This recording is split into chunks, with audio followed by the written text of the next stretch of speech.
Average Joe's Eatery and Patio Bar is North Bay's only year-round lakefront restaurant. On the shores of beautiful Trout Lake, we have been serving delicious food and stunning views since 1999. Indulge in one of our delicious menu items or simply sit with a cocktail in hand and watch the beauty of Trout Lake before your eyes. Check us out online at averagejoes.net or visit us in person at 3501 Trout Lake Road, North Bay. As a Canadore College alumni, you have access to perks. Canadore Alumni Perks. This is a lifetime membership that includes special access to great offers, opportunities to get involved, and so much more. Graduates can access discounts and special offers from businesses and hotels locally, across Canada, and internationally. Get information on special events and news, or access the alumni job portal. Keep in touch with Canadore's alumni office. Visit canadorecollege.ca/perks. Great things happen here. You rely on your vehicle to take you to the places that matter most to you. So bring your vehicle to the team you can rely on to keep it running at its best. Dave's Automotive Services. Whether you're getting your car or truck ready for the season with a tire change, making sure you're safe on the road with an inspection and certification, or doing your due diligence to keep your vehicle in tip-top shape with regular maintenance, Dave's Automotive Services has you covered. Expert troubleshooting, quality repairs, and time-efficient labor are the 3 stars of service you can expect when you bring your car or truck to Dave's Automotive Services at 411 Airport Road. Call 705-478-5544 and book your appointment today. The Frontline Podcast, Season 3. Courtney Kenny, Matthew Sukram, Derek Lindemann, Bob Coles, and Ben Long bring you closer to your favorite teams like never before. Covering everything to do with hockey in the North Bay area, exclusive interviews with the North Bay Battalion staff and players, expert analysis on the OHL, NOJHL, and more, keeping you up to date on all things Voodoos, Trappers, Lakers, and more. It's a new season, it's a new adventure. The Frontline Podcast Season 3. Available wherever you download your favorite podcasts. Tonight's broadcast is brought to you by Average Joe's Eatery. Average Joe's, where we want your experience here to be a happy one. 3501 Trout Lake Road. Good evening, friends, and from all of us here at the Frontline, we wish you a happy New Year's as we kickstart 2023 as the Oshawa Generals are in town to take on the North Bay Battalion for the second time in 6 days. I am your host, Derek Lindemann, and you are watching the pregame show brought to you by... The pregame show is brought to you by La Herda Imports, family owned and operated since 1995. Visit laherdaimports.com for more details.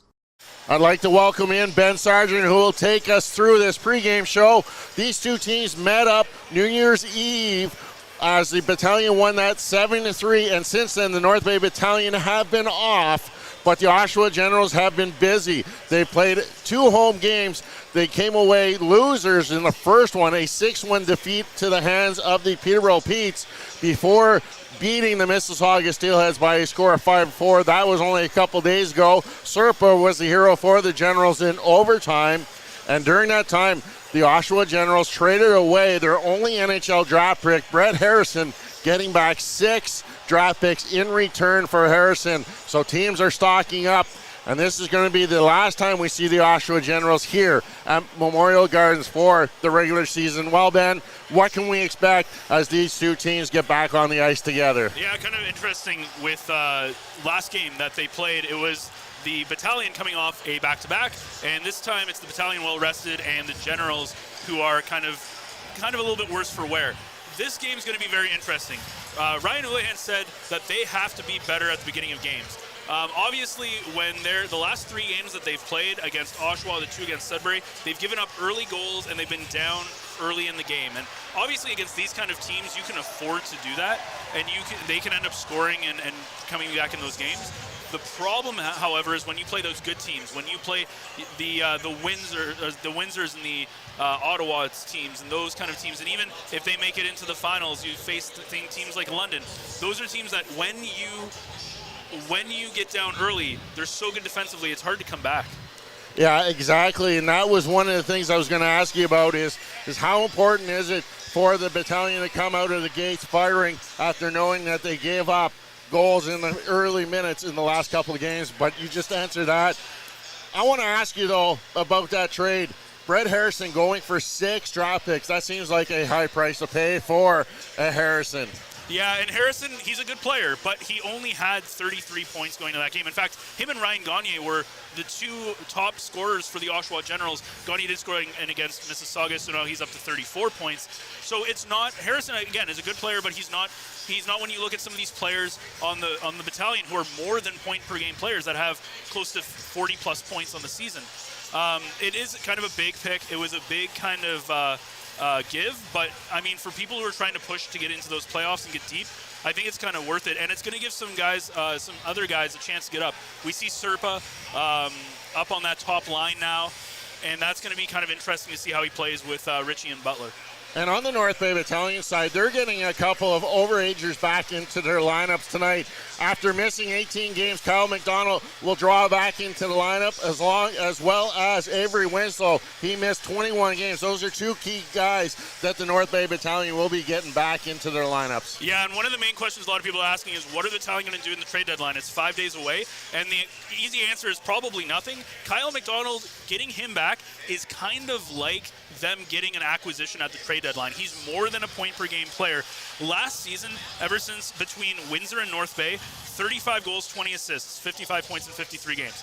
When he played this season, he has 9 goals, 4 assists for 13 points in 12 games. He's going to be slotting in that second line with Zito and Petrov, and expect him to get on the score sheet tonight. Well, talking about Kyle McDonald, he happens to be our player to watch tonight. Let's take a look now at our Mike the Financial Advisor's Players to Watch. Players to Watch is brought to you by Mike the Financial Advisor. If you have financial questions, he has financial answers. On Facebook, Instagram, and TikTok at Mike the FA.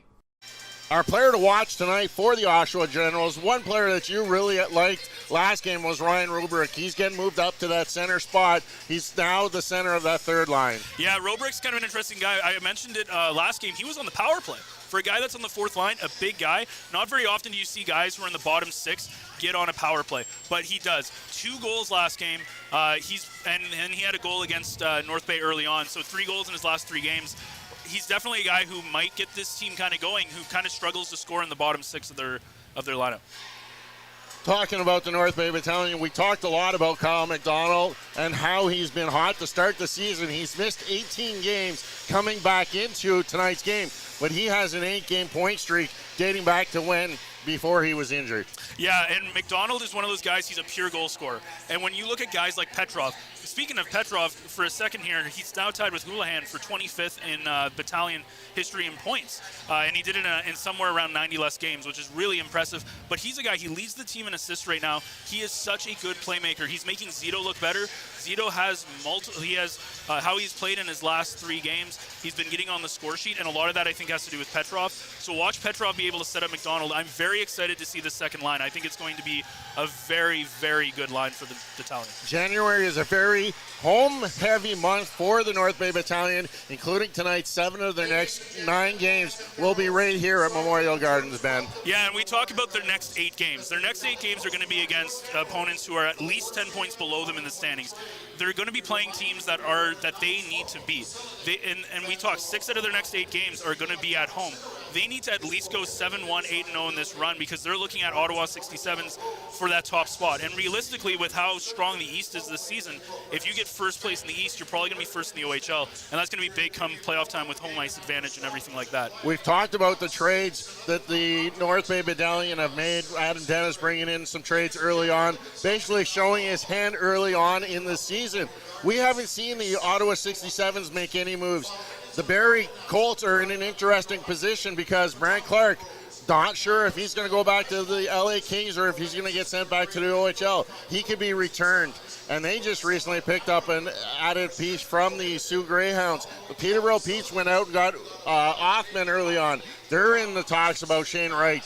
Those are basically the 4 top teams I can see out of the Eastern Conference. Yeah, and right now, we were talking before the game how North Bay needs to really step up against some of these weaker teams, because they tend to sometimes play down to their competition a little bit, versus they really bring their A game against the big teams. So I think it's going to be very important how they play these weaker teams. Their next big game, January 26th against Windsor. That's going to be the next game that's really going to test them. So they need to be very good here. And you talked about the teams that are going to be, that they have to focus on. I think the Battalion have the depth when you look at the guys that they picked up Zito, they picked up Hislop, they picked up Bruskowski, they picked up Josh Bloom. And a lot of that probably had to do with the fact McDonald and Winslow went down with injuries. Winslow also back in the lineup on that third pairing tonight with Bruskowski. But I think it's going to be very I think the Battalion have the depth. They've got the goaltending. I think they have the defense. So this is a team that should be in the running to win the OHL this season. Yeah, talking about the Windsor Spitfires, they're one of the teams in the Western Conference that have started to make a few moves along with the Kitchener Rangers. Not sure about the Sarnia Sting. They picked up a couple pieces. The London Knights always seem to find a way to be at the top of the Western Conference. And Saginaw, who's right now at the top of the West, really not sure what they're doing. Are they sellers? Are they buyers at the trade deadline? Because what they're really looking to is make a push for next year. Yeah, and I think when you look at the Battalion, they're really looking at the now, right? They're looking, they have the rights to Fantilli. We're talking about, is that somebody who maybe they look at trading to increase their team now? I think Adam Dennis and the entire Battalion head office has done an amazing job with building this team the way it is. I don't think they need to make another move, but I think that the moves he made before in mid-November, early December really put them across that point, especially when you look at a guy like Josh Bloom, who's been on that top line, and he looks just at home with Jackson and Ertl. I think a big key for the next 5 days before the overage deadline, which is on the 7th, only a couple days away, is how well does McDonald and Winslow come back in the game action, as those are two of your three overagers with the Battalion currently. Yeah, I think Winslow, to me, McDonald's one of those people that even if he struggles in the next couple of games not to score, I'm not really keen into trading him. I'd rather them hold on just with how strong he can be with that pairing. But Winslow's a guy that's kind of interesting. He was the guy, he was Nelson's partner for a lot of the year. Now he's going to be starting on the third line. They're going with 7D with Kennedy on the 7th line, and they're doing kind of they only have Procession and Tarasevic in only a two-man 4th line. So it's going to be interesting with Winslow. Maybe they can trade him and get something if they feel like he's not back the way that they want him to be, but I think McDonald stays where he is. And just taking a look at the screen, the Canadian juniors have just picked up their first goal, and they take a 1-0 lead over Czechia in the World Junior Gold Medal game. Let's turn our attention to who's out of the lineup tonight for the North Bay Battalion. We know that McDonald and Winslow are coming back. Sitting tonight, we have Tanias Mathern still out long term. Jacob Terrian, he's scratched in order for McDonald to come in.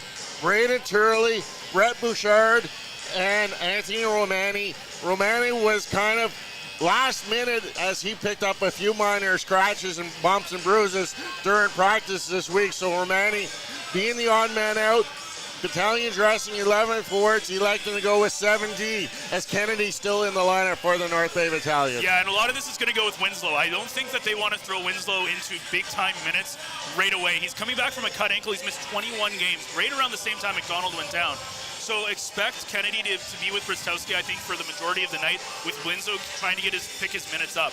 Very surprised with Romani. He did get some time on that second line when Tarasevic went down, back when they played on New Year's Eve. So kind of surprised that they decided to scratch Romani there, but he is the odd man out here, and again with Terrian, it's just one of those things when you get two guys back, you've got to take them from somewhere else. So it's just the way that it is, and those guys get a chance to kind of work their way back through the practices to try to get back in the lineup. And it'll be interesting to see how Houlihan juggles that 4th line, as Procession and Tarasevic are the only two on paper on that line.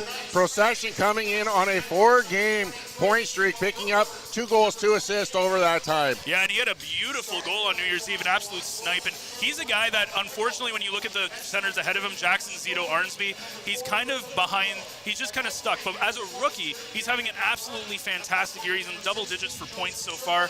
And I think with Procession, don't be surprised in a few years when he's kind of matured a little bit that he's going to be a top 6, if not the number 1 center for this team. And I think that's really the key, is getting Procession that time, building up his confidence, and making a long playoff run, because he's going to be the leaders of the North Bay Battalion for the years to come. He'll be taking over from the Arnsbys, from the McDonalds, and those players that move on, and he'll be still here looking to pick up those top 6 forward minutes.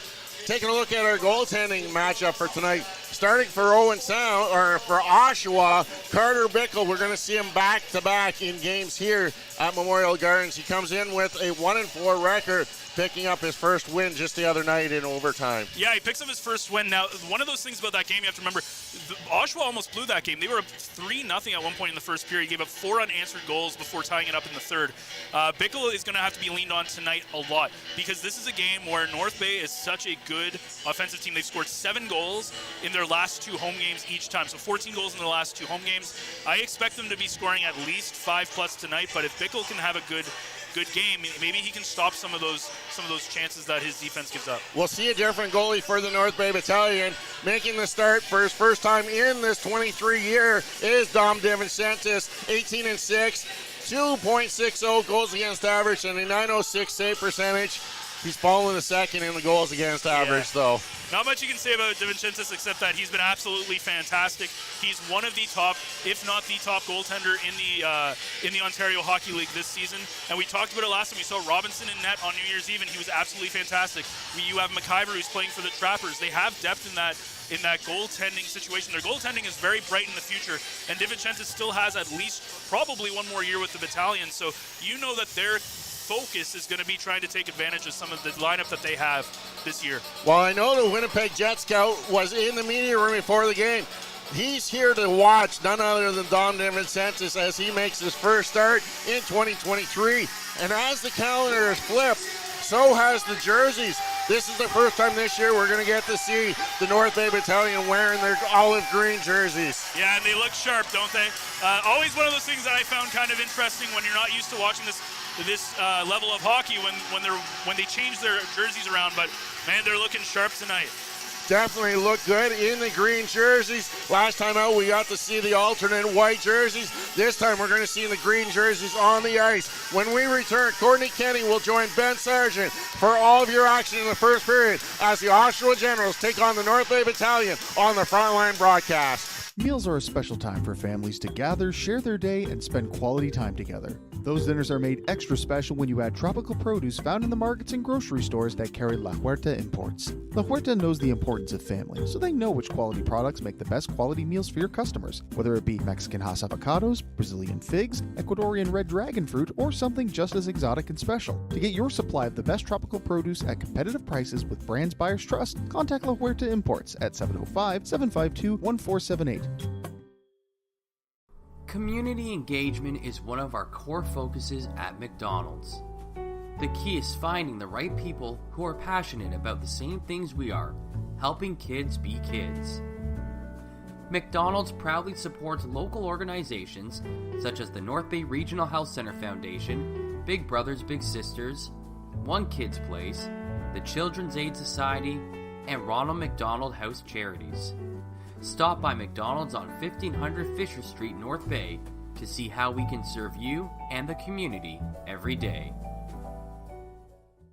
Hey there, I'm Mike the Financial Advisor. When you strip it down to its core and you take away all the industry jargon, I help people solve financial concerns. So if you're concerned that you'll never save enough to retire comfortably, or that your kid is going to graduate post-secondary $40,000 in debt, or maybe even that life is going to take a really unfortunate sideways turn and somebody is going to have to open a GoFundMe page for you and your family, I can help you prevent all of those things from happening. If you want to see how, you can find me on Facebook, Instagram, and TikTok. Just do a search for Mike the Financial Advisor. You should find me.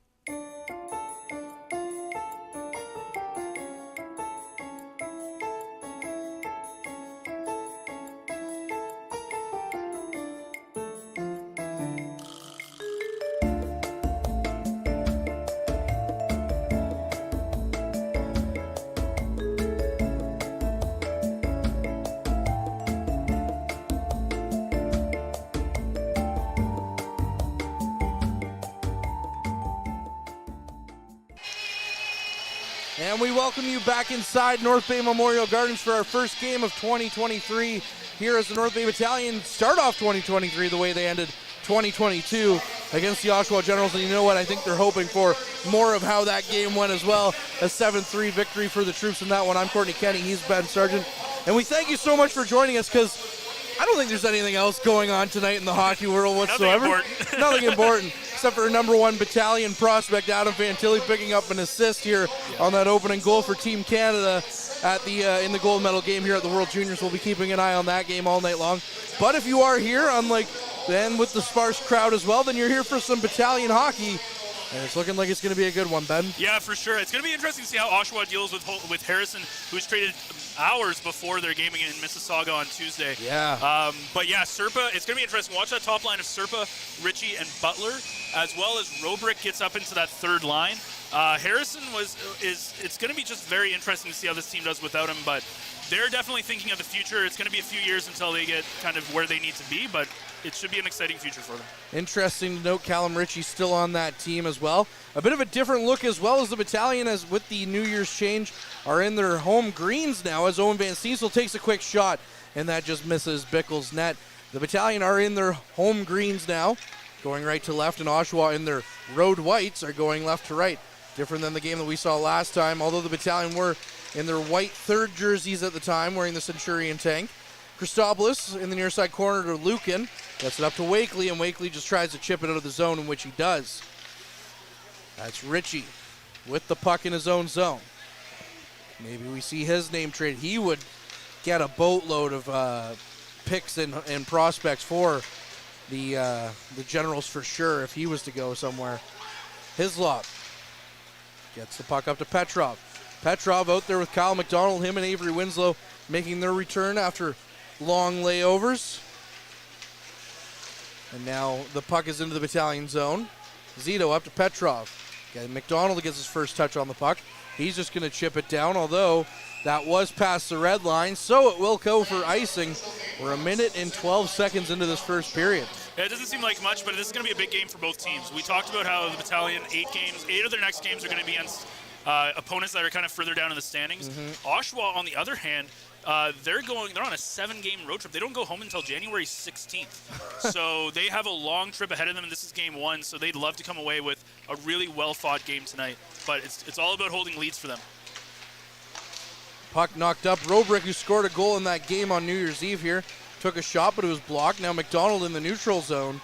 Skates past a broken stick, goes cross ice for Petrov.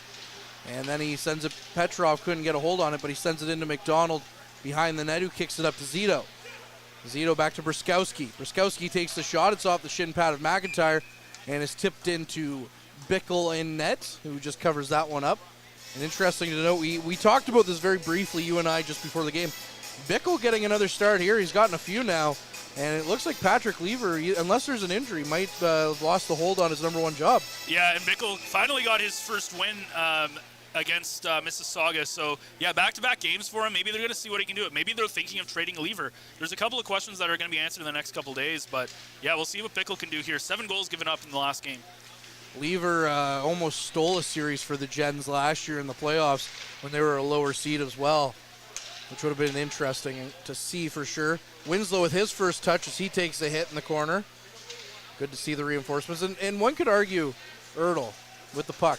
Looks for Bloom. Bloom tries to knock it in. He almost did, but he couldn't find where the puck was. It was in his skates.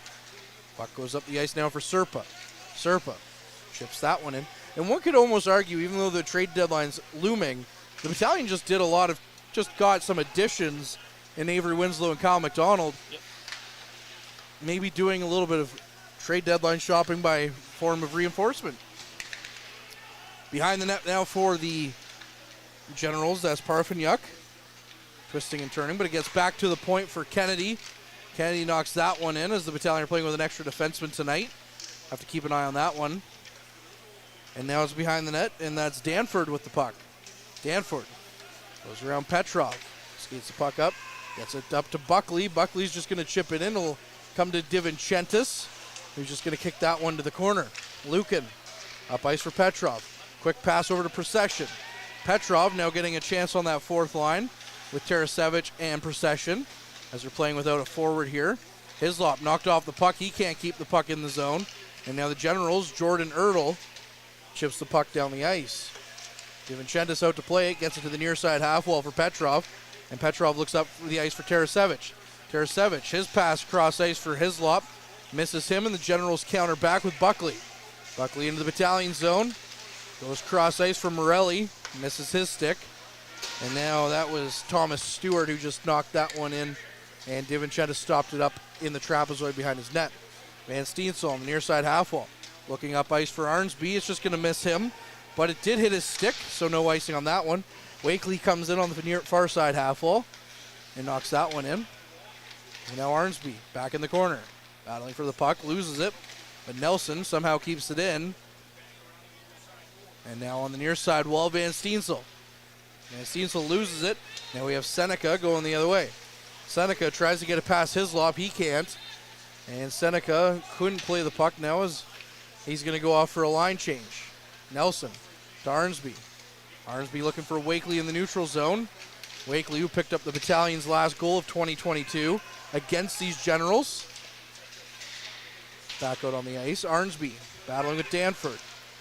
And it's back to Hislop, who goes cross ice to Nelson. Nelson now carries the puck up to the red line and dumps it in as the Battalion go for a wholesale change with Zito providing the pressure. Up to Petrov now by the Battalion blue line. McDonald knocks it in for Petrov. Petrov can't get the puck over Danford or else he would have been home free. Torrance chasing it with Lucan. And now McDonald with a big hit. He's going to take a penalty for that one. So McDonald gets a couple of shifts into this game. Gets into some of the, as we get a bit of rough stuff here after the whistle.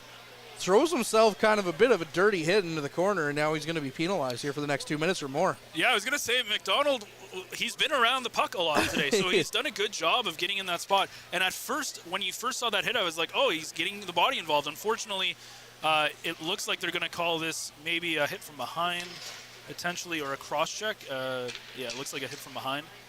2 minutes for McDonald. Yeah, so it was one of those hits where it was good contact. Unfortunately, you were facing the back of the player, but it's good to see McDonald getting into the game a lot more. The Battalion have come out much better in this game than their last 3 games so far.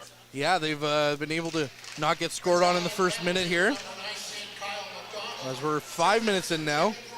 So McDonald checking for behind for 2 minutes, and now it's Van Steensel just going to knock the puck down the ice.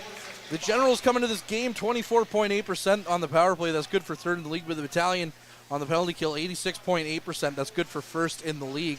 So it's going to be another specialty teams game here, as like it was on New Year's Eve. Back then they had the second-ranked power play, the Generals. Yeah, they're dropping. They've slipped. Battalion, on the other hand, up to 14th. Hey. They've moved up 4 points. We'll take that as Seneca now walks into the slot. His backhanded shot misses DiVincenzo's net. And now bodies are flying as Lucan's down on the puck. He always seems to find himself in that position. It'd be interesting to see what his ribs look like after a game sometimes, getting all the sticks and everything. D'Amato, or Roloffs. Roloffs tries to get the puck in, but he falls down. And then Arnsby's clearing attempt is off D'Amato's shin pads and kept in. Roloffs now behind the net. It's up to Lucan. Lucan finally chips that one down. 50 seconds left on the man advantage here with McDonald in the box as Bickle leaves the puck behind his net for D'Amato. D'Amato up ice to Robrick. Robrick, who scored not a power play goal, but shortly after for the Generals. There's a big body on that unit as the Battalion send it right back down the ice to Bickle. Bickle looks to go and pass it, but decides to hold on to it. Less than 30 seconds left now on the man advantage. Morelli goes cross ice. The Generals gain the zone.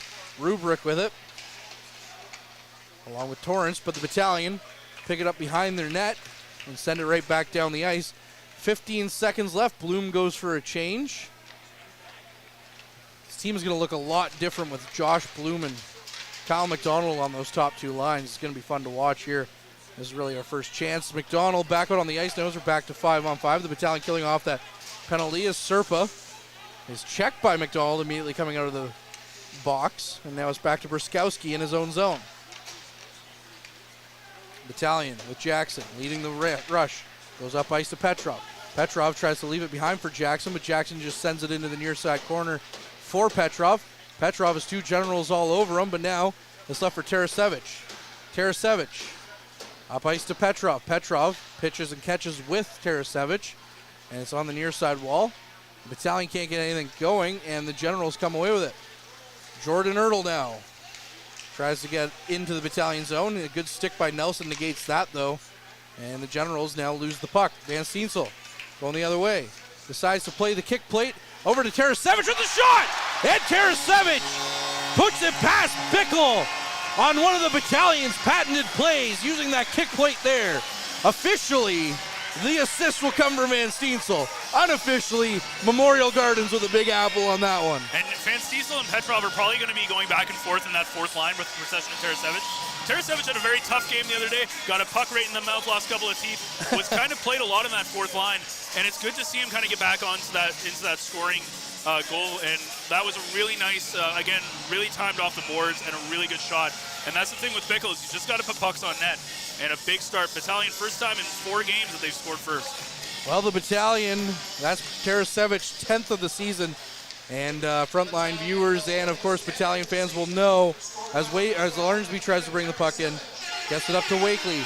They will have seen that play many times, especially with Brandon Coe and Mitchell Russell last year using the kick plate down the ice. And that's the first recorded shot on goal by any of these teams 8 minutes in, and it found the back of the net. So save percentages for both goalies, still 0. Behind the net now. Rubrick being harassed there by Wakely. And now it's up to the neutral zone. Kennedy takes a hard hit into the Generals bench. And then they just send the puck back down the ice. But it's going to come all the way out to the General zone, and there will be the first shot on goal on DiVincentis as Budkowski comes away with it.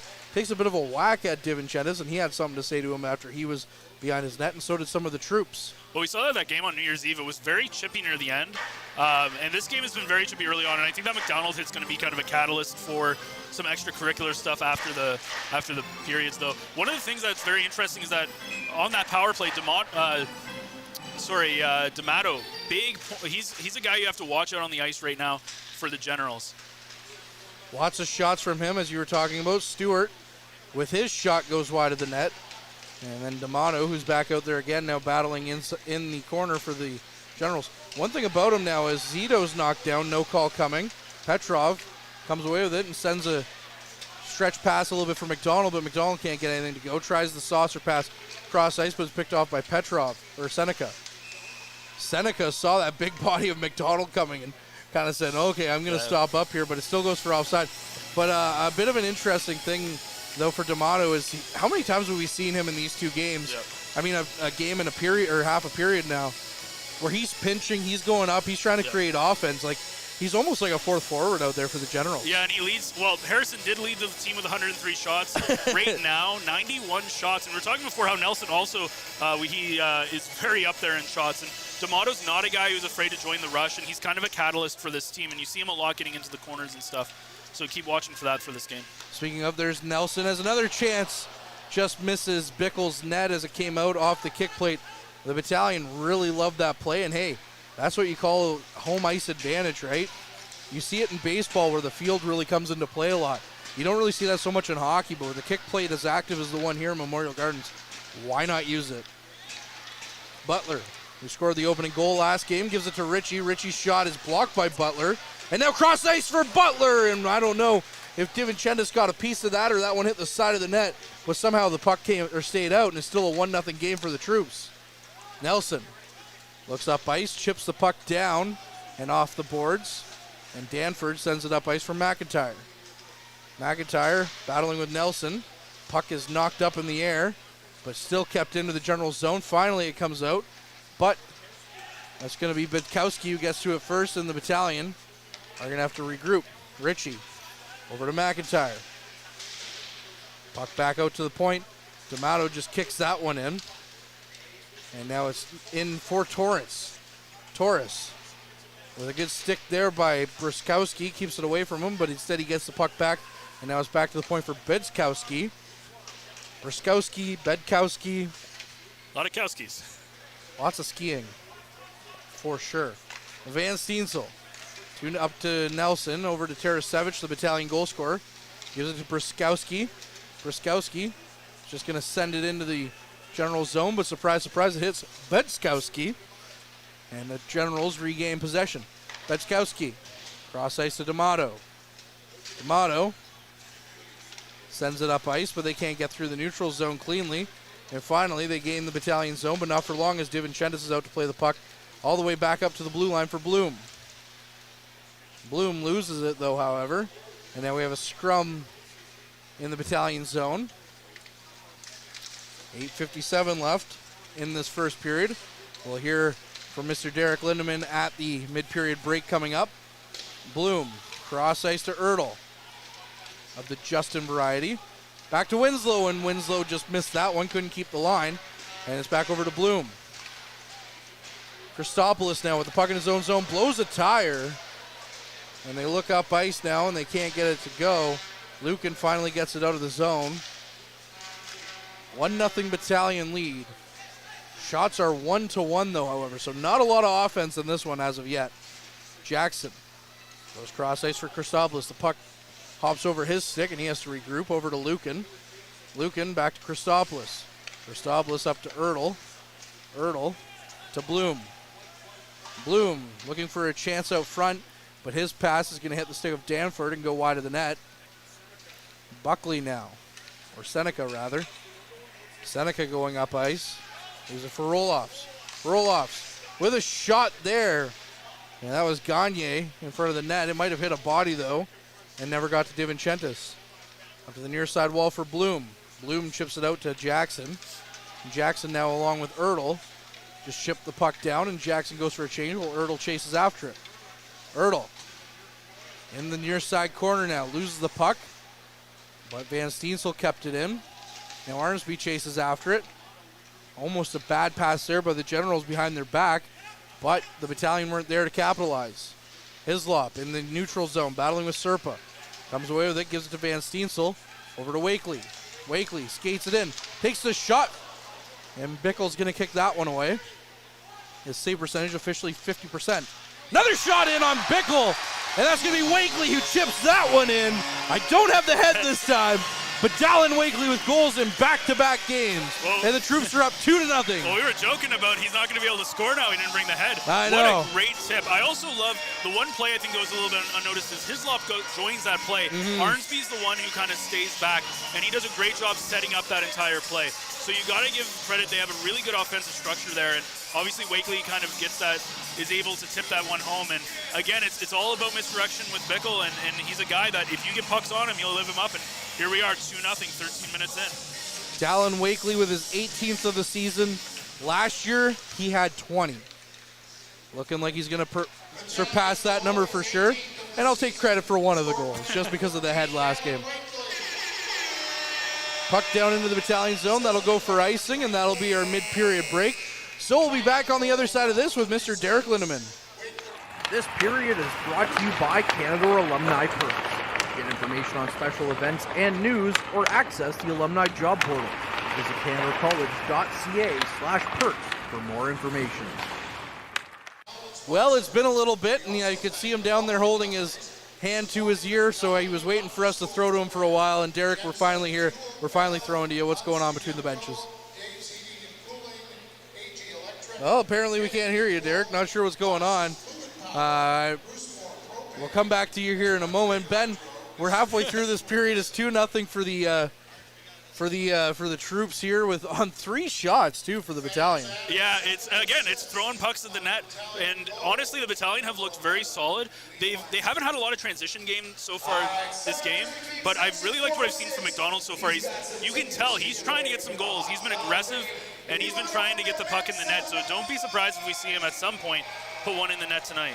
All right, we're going to try and hear from Derek here. And there we got some feedback, so we must be able to hear from There we go. Derek. Yeah, just what's going on? Pick up right from where I left off on New Year's Eve, with both teams being physical. They're re-annoying each other really quickly here as the Battalion got off to a much better start, getting those couple of goals early. That's something that Ben and I talked about would be important in tonight's game in the pregame show. Well, Derek, I know we were talking about some other game that's going on as well, and I know you're keeping a tab on it as much as anyone is. Do we have an update on the score down there as well? It's still 1-0 Canada in the first intermission. I'll keep an eye on that as the game gets back underway momentarily. I'm sure you will. All right. We're looking forward to hearing from you more here as the game goes on, Derek. Thank you so much. And we're back underway here between the Battalion and the Generals as a shot just tipped wide of DiVincentis' net. And Hislop takes a big hit in the corner, but manages to get the puck up and out of the Battalion zone. Zito through the neutral zone goes cross ice to Petrov. Petrov takes the shot. It's off a body and wide. And for guys like Zito and Hislop and Bloom, these are the first games that they're playing with guys like McDonald and guys like Winslow. So there might be a bit of getting used to, feeling each other out a little bit. As Ryan Houlihan has said, getting the chemistry right. So means maybe the Battalion aren't going to make another move. But again, when you're in a win-now mode like this, you might have to. And we talked about Fantilli. He's a guy that you have his rights. Do you trade those rights? Do you convince him to come here? He's got 5 days to figure that out. The Battalion, as we're going to get a stoppage here with 5:44 left in the first period. The Battalion definitely have a lot of interesting things. And I've heard, as it looks like we're going to get 4 minutes here on the power play for the Battalion, which is the 14th ranked power play, as you mentioned, 20.6%. The Generals not doing so hot on the penalty kill, 73.6, 16th in the league. And it took them 5 seconds to score with Jackson in that last game on New Year's Eve. But with Fantilli, I've heard rumors that he was very close to coming last year. And, when a guy who's projected to go top 2, top 3, of course we know Connor Bedard's going to go number 1 in the NHL draft. But that would be quite a get. Yeah, and it's going to be interesting. And I don't think they have a need, to be honest. Because even if you got a top player, where do you put him? You have a really look at how deep they are. You have a really good top 2. You have 2 amazing lines right now.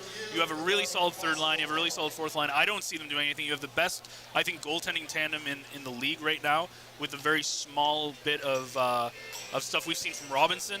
You have so much depth there. I just don't see a need, to be honest with you. They're still trying to figure out. They're reviewing it now to see if there was a penalty. This happened a couple of weeks ago, in which the Battalion reviewed a potential penalty to Lucan, and it was overturned. And the gentleman who calls the games for Mississauga was losing his mind. I wasn't doing the game. I was sitting over here on media row, so all I could hear was him absolutely losing his mind that they overturned a penalty. Yeah. That's not the only thing he's lost his mind over. But anyways, the Battalion up 2-0 here. And maybe we'll hear from Derek here momentarily as well, see what he has to say during this stoppage and play. But yeah, I mean, it's not a need to have Adam Fantilli. It's not a need to go out and get another guy. It's a desire, right? But the thing becomes, is there too many cooks in the kitchen? And I think it comes down to will Fantilli actually play in North Bay. Well, and that's it. So it does look like we're getting 4 minutes, and Derek will bring you in now. And what do you think? What were they reviewing there? They talked about reviewing the penalty, but obviously they gave it to the Generals. Yeah, they were just reviewing it to make sure they got the right guy and to make sure it was not just a follow-through, that it wasn't Aaron high stick. Got to have a quick look at Ethan Procession, who took the high stick, and he was just cut on the inside of the lower lip. Definitely deserving of a 4-minute penalty. Well, thank you for your eyes and ears down in between the benches and checking out Ethan Procession for us. He will continue, of course, in this game as we're back underway now with the Battalion with 4-minute power play on the double minor. And that's Parfenyuk, who's in the box for the Generals. It's back to the point for Petrov. Petrov sends it in for Jackson. And on the near side corner for Bloom. You know what I think the biggest wish would be is a better power play for sure for the Battalion. 2 for 3, though, the last game these two played. So it's getting better. Pass out front, and you know who's really going to help that power play? It's number 19 right there out front. And Winslow being on that second power play unit. If he is back on that second unit. We're seeing them ease him kind of back in as he started the year injured, and now he's back. Finally, Bloom now through the middle of the ice to Petrov. Petrov just sends the puck in around the boards. It's going to come back out to Bloom at the point. Bloom goes cross ice to Petrov. Petrov with some room to work, looks to pass it out front, and the Generals can't clear it, but Bloom does it for them as he went to go pass it to Nelson, but Nelson wasn't there. As now the puck comes down and almost knuckled in on Divinchentis, but unlike Vesa Toskala, he followed that one in all the way. That one still kills me inside. I think there's still that Jonathan Quick one, too.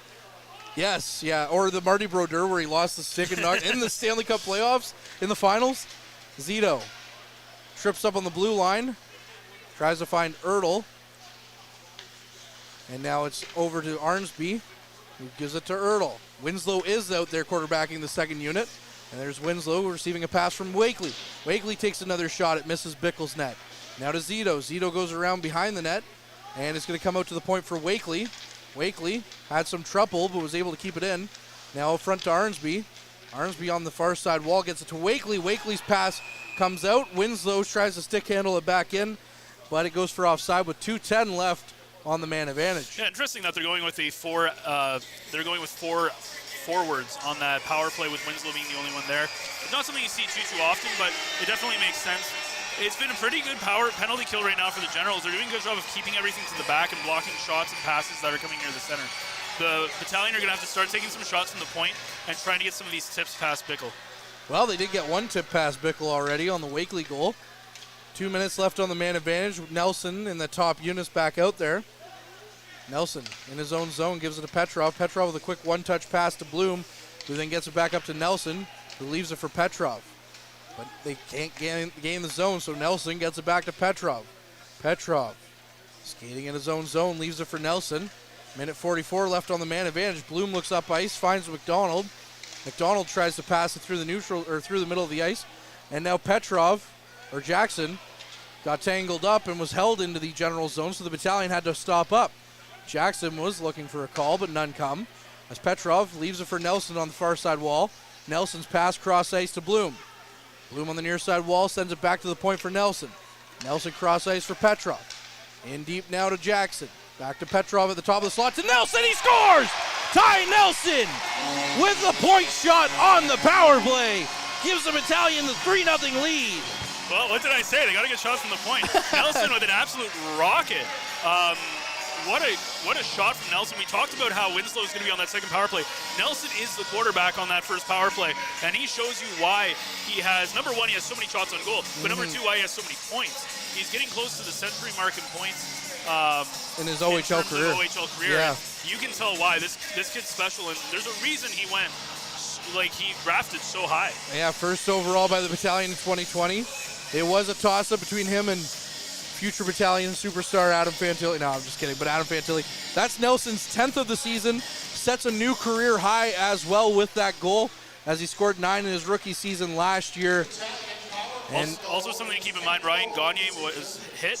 He took a while for him to get back on the bench as well, so we keep an eye out for Oshawa. We'll have to keep an eye out for sure, as Van Steensel nearly potted one home off a nice assist from Wakely, but they just missed the net. Winslow back out there now, and then he passes it around behind the net to Bruskowski. Puck sent in, Morelli picks it up. 2.5 minutes here left in the first period. The Battalion up 3-0 on 4 shots on goal. The shots are 4-1. This is probably the least amount of shots I've seen in a period in a long time combined between the two teams. Butler tries to chip it in, can't get past Winslow. Winslow and Serpa into the corner. Gets it over to Arnsby. Wakely now up ice to Van Steensel. Van Steensel just takes a hit from Stewart but knocks it down the ice. And the Battalion go for a quick change. 2 minutes left now. Procession back out there after getting some repairs on his lip, as Derek was talking about. Zito now tries to carry the puck in, can't get it to go, and now he goes for escape behind the net. Now the Generals are going to be away with Roloffs. Roloffs comes in, looks for a chance, takes the shot, and oh my goodness, Dom DiVincentis may have gotten a piece of that with his pad, coming over to stop that one and keep the shutout or 3-0 lead intact. Well, somebody's going to have to buy him dinner after that one. Roll-offs are the best chance for Oshawa. We talked about why there's only 6 shots in this period so far, as they haven't updated that last one there. But the reason is because there hasn't been a lot of transition game, and we see that's one of the first transition chances that we had on that breakaway. Both teams are trying to set up something offensively, and they just haven't put a lot of stuff on the net so far. But roll-offs is an absolute glorious chance, and just couldn't get that puck over the pad of DiVincentis, who took away the entire bottom half of the net. What a great save by DiVincentis. We saw him making save of the night last week, as a shot from the point misses the net. Another chance is knocked away by DiVincentis. We saw him make save of the night last week in his Dominic Hasek-esque stacking of the pads in Sudbury on Friday night. And we might see another one right there with that one, as Hislop over to Jackson. And what started that was Christopoulos took a big shot, and it was off of Roloff's shin pads, and it just had a good bounce down the ice. And at that point, Christopoulos was caught flat-footed. He was way behind the play from taking that shot. That was kind of a Barclay Goodrow-esque kind of thing that we used to see year one here, where he blocked the shot and away he'd go. Especially when they were on the penalty kill. Especially. Less than a minute left with Bloom. Carries the puck, goes cross ice to Ertl. Ertl tries to get in for a shot. Tries to tip it in front, but can't. And now it's back out past the blue line, and Bruskowski chases after it. Bruskowski gets it up to Nelson. Nelson sends the puck in deep into the general zone. And that's going to be D'Amato with the puck. 30 seconds left. The Battalion send it back in deep. They still haven't updated the shots. It still says 4-1 in favor of the Battalion. Nelson and Robrick exchange pleasantries as Nelson gives him a good whack. And now the puck's off of Zito, or McDonald, and kept in. Back to the point for D'Amato. Gets it up for Bruskowski. 9 seconds left on the clock. Zito in the neutral zone. As the roll-offs just will not be denied as he comes in, and they go cross ice, and DiVincentis somehow keeps that one out as well. Or rather, the Generals score. How did that one go in? It sounded like DiVincentis got a good piece of it. I think it just, his pad wasn't quite over there. I'm not too sure what they're going to do here. They're going to review it for sure. Roll-offs, absolutely, like breaking some ankles out there. He has been very impressive in the last minute of this period. Rather, that was Gagne, sorry, that carried that one in. Oh, okay. Not roll-off, that's my bad. Oh, good. Well, we saw Gagne go down, but either way, Gagne does a great job of breaking kind of some ankles there to make that play happen. And we'll see. The biggest question is, it clearly went in the net if the goal. The referee was right on top of it. The biggest question is going to be, was there any time left on the clock? And it's going to be tight. You heard it hit the pad before you heard the buzzer go off. It's just a matter, like you said, did it go in? Was the pad in the net or whatever? Because it looked like it was right in that crook of the pad, right where his skate was. That's a tough one. But if you look at this period so far, it has been pretty much all North Bay on the score sheet. Even if this does count and it ends up being a 3-1 game. I think North Bay has to be very happy with the period that they played in comparison to how they've played recently against both Oshawa and Sudbury. Well, the goal scorer would be Stuart Roloff, so we still are praising him. That would be his 12th of the season. And we just have to find out here as the crowd is really hushed down, but now we can see the smallest of smalls in the corner, the Team Canada game. I'm kind of leaning on the fact that I think this one went in before it went off. I think so too. It's kind of weird because it happened so fast, but I think I remember hearing the buzzer after, and they're going to call it a goal here. So it's going to be 3-1. DiVincentis' bid for a shutout is over with about probably less than a second on the clock. Yeah, so the Battalion are still going to the bench, or going to the... Oh, it says 0.1 seconds on the clock. The Battalion are skating off. They might just count it and then just say it's the end of the period here with 0.1 left to play. Talk about a buzzer beater, literally, in every sense of the word. It's almost like a football game where they walk off with 40 seconds left on the clock. But what a buzzer beater, and that's got to be tough when you played a much better period, and you gave up. They say one shot. I think there should be about 3 shots on there for Oshawa. So very tough day. But if you're Bickle, 250 save percentage so far. It's been tough. He's been facing some great shots from Nelson, a tip from Wakely. Didn't really have much chance on the first goal by Tarasevic, so it's been a tough day for him. But overall, it's been a very good defensive period for both teams. It's just been that North Bay's been found the back of the net. Well, I guess you could say once again, Bickle finds himself in a bit of a pickle as the Battalion look to tickle the twine. I think we have to go to a commercial. Yeah, we have to go to. Anyways, I'm Courtney Kenny. He's Ben Sargent. We'll be back for the second period, but before that, you'll have Derek Lindemann and Ben Sargent taking you through the first intermission. As always, keep your eye on the front line. Average Joe's Eatery and Patio Bar is North Bay's only year-round lakefront restaurant. On the shores of beautiful Trout Lake, we have been serving delicious food and stunning views since 1999. Indulge in one of our delicious menu items, or simply sit with a cocktail in hand and watch the beauty of Trout Lake before your eyes. Check us out online at averagejoes.net or visit us in person at 3501 Trout Lake Road, North Bay. As a Canadore College alumni, you have access to perks. Canadore Alumni Perks. This is a lifetime membership that includes special access to great offers, opportunities to get involved, and so much more. Graduates can access discounts and special offers from businesses and hotels locally, across Canada, and internationally. Get information on special events and news, or access the alumni job portal. Keep in touch with Canadore's alumni office. Visit canadorecollege.ca/perks. Great things happen here. You rely on your vehicle to take you to the places that matter most to you. So bring your vehicle to the team you can rely on to keep it running at its best. Dave's Automotive Services. Whether you're getting your car or truck ready for the season with a tire change, making sure you're safe on the road with an inspection and certification, or doing your due diligence to keep your vehicle in tip-top shape with regular maintenance, Dave's Automotive Services has you covered. Expert troubleshooting, quality repairs, and time-efficient labor are the 3 stars of service you can expect when you bring your car or truck to Dave's Automotive Services at 411 Airport Road. Call 705-478-5544 and book your appointment today. The Frontline Podcast, Season 3.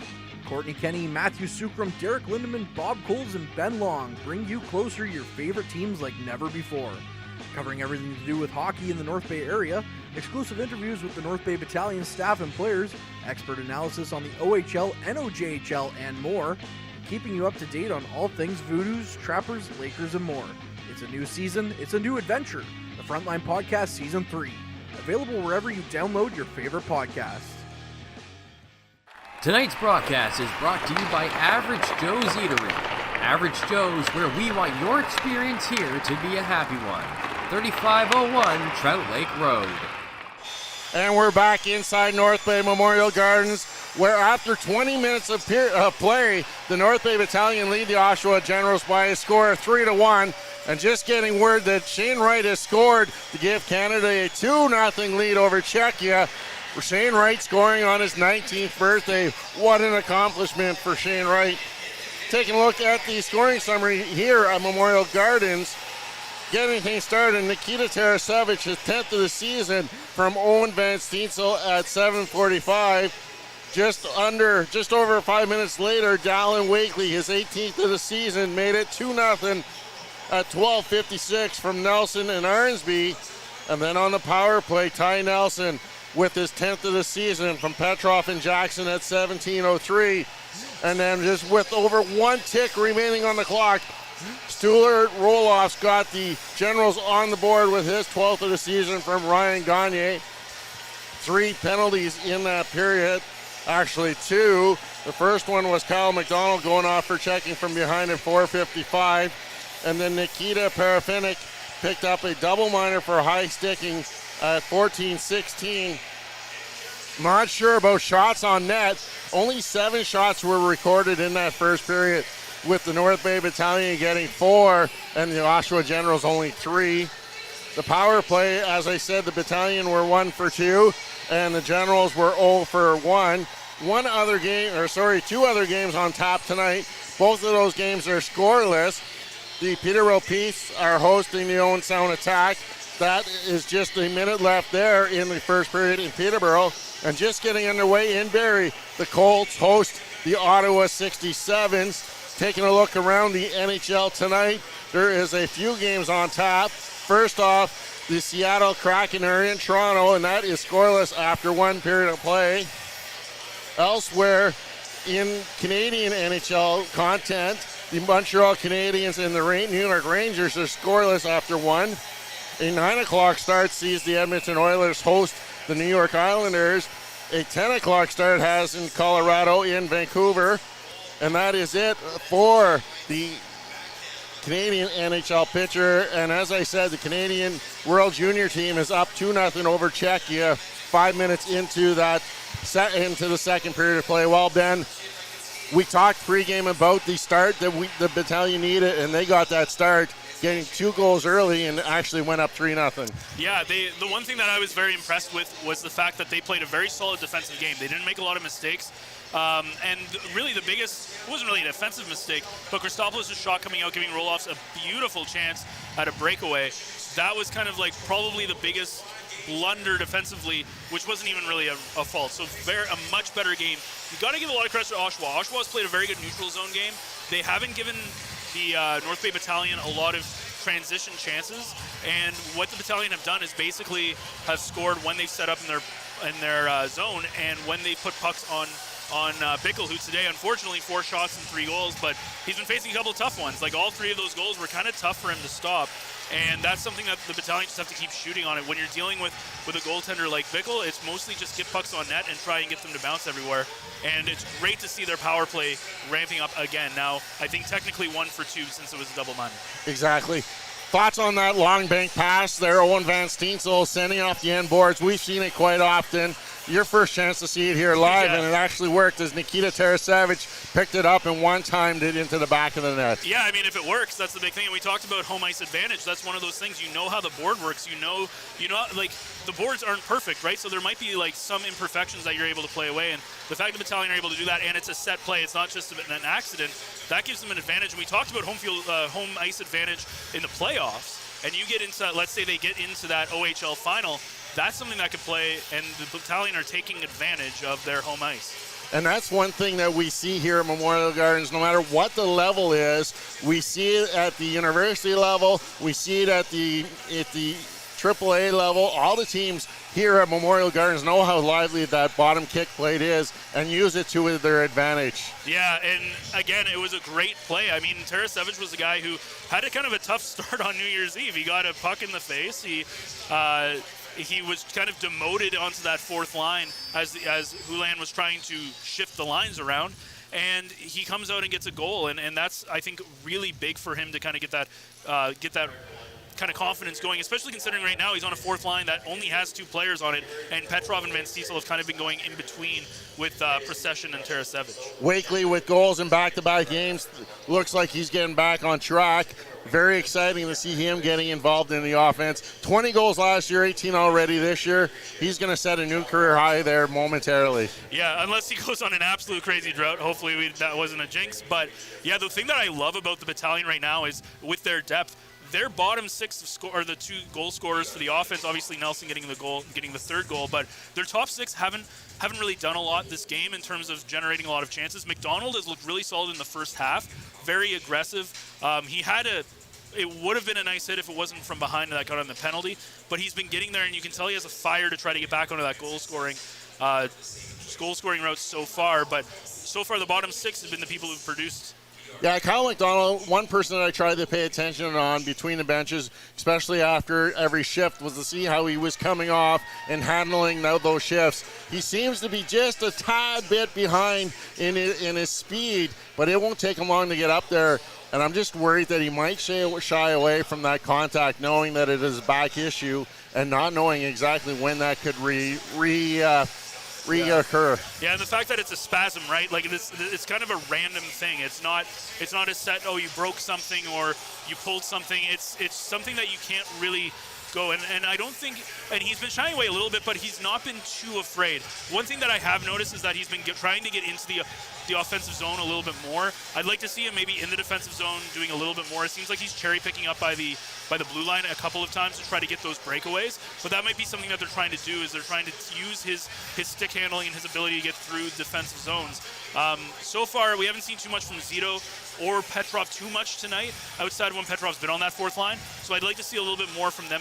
But I think it's going to take a little bit for them to gel together as a line. And then taking a look, that goal from Ty Nelson, unbelievable. I was in the corner right behind the net when he took that one-timer. You heard it, hit the stick, hit the bar, and no idea where that puck was going. Yeah, Nelson has one heck of a shot, and that's now double digits for him. He's now at a new career high. Obviously, only 2 seasons in the Ontario Hockey League so far, but Nelson's a special guy because he does a lot more than just score and get assists. He's 2 points on the game tonight, but he does a lot in the defensive zone and in the transition game that really helps the Battalion out. And it's nice to see him. Obviously, we saw Winslow quarterbacking that second power play unit, and it's nice to see Nelson kind of getting those shots from the point and getting those opportunities, and Bickle just couldn't make it over in time, and it was almost half the net was wide open for Nelson. Yeah, I don't blame Bickle for not being able to get over there. That was in so fast that even us behind the net didn't even see where it went. It hit the bar straight down. Unbelievable shot. Nelson had 191 shots going into this game, leading the OHL in the shot category, and that's just something. He's not afraid to take those shots. Whenever he's open, he's looking towards that net. And it's not just about scoring goals. The reason you want to put pucks on net is because when you have traffic in front of the net, number one, the goaltender usually can't see. But the biggest thing is that you get tips. If you look at Wakely's goal was a tip. You get tips, you move it, and especially at this level, goaltenders have a lot of trouble picking up tips and stuff. Obviously, when you get to the highest levels, goaltenders tend to be a little bit better at that kind of stuff and seeing through traffic. but at this level, you can really get a lot of goals by just putting the puck to the net and trying to hit off bodies and try and get it through. And I'm sure Dom DeVincentis had a solid first period. He'd like to have that last one back with only a second left on the clock. You got to give a lot of credit to Gagne, though. He broke some ankles on his way as he weaved through at least 2, if not 3 Battalion players and made a really nice feed to roll-offs. But yeah, it's tough because he made it over there in time, and unfortunately his pad just wasn't up against the post. But DeVincentis only seen 3 shots so far, but he looks pretty solid when he has seen action, and it's really tough because he really hasn't. His defense has played very good in front of him, and he just hasn't seen a lot of action so far. Talking about action, we're still watching the World Juniors. With it coming to an end, there's some interesting players that are going to be up for trade, or if they're returning to their OHL clubs. First off, Brent Clark. No word if he's going back to the LA Kings. He was up and down with them in the Ontario Reign. If he gets sent back to the Barrie Colts, they could be one team that could be considering to be a buyer at the trade deadline. Yeah, and that's something. This is one of the hardest things about this league is that you could have the best players in the world, but they could be taken by their NHL teams, right? There's no guarantee when you have really good players that they're going to end up playing with the team, and there's kind of a lot of back and forth. It's very similar to trying to coach or build an AHL team where you have no guarantee on the kind of players that you have. So it's going to be interesting in that, and I think in the next, again, we look at it, we're in the home stretch right before the trade deadline. We could see some very interesting people trying to get into the game here and there's a lot of playoff spots up for grabs right now. And if you're the Battalion and you're looking at the top of the list, you're looking at those teams that you're going to be playing in that first round. And it'd be scary if one of those teams ends up becoming a buyer and they get a lot deadlier. The other player talked about is Shane Wright, just scoring the goal to make it 2-0. He's going to garner a lot of interest if he comes back to Kingston. Yeah, and Shane Wright's an interesting guy, right? With Seattle, he just hasn't been able to get it going.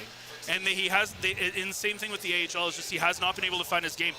Bringing him down to the Ontario Hockey League might be what he needs to kind of get his confidence back. When you're playing against some very, very, very high competition and you come down here, it's going to be a completely different style. You're going to have so much more ice that you're able to work with.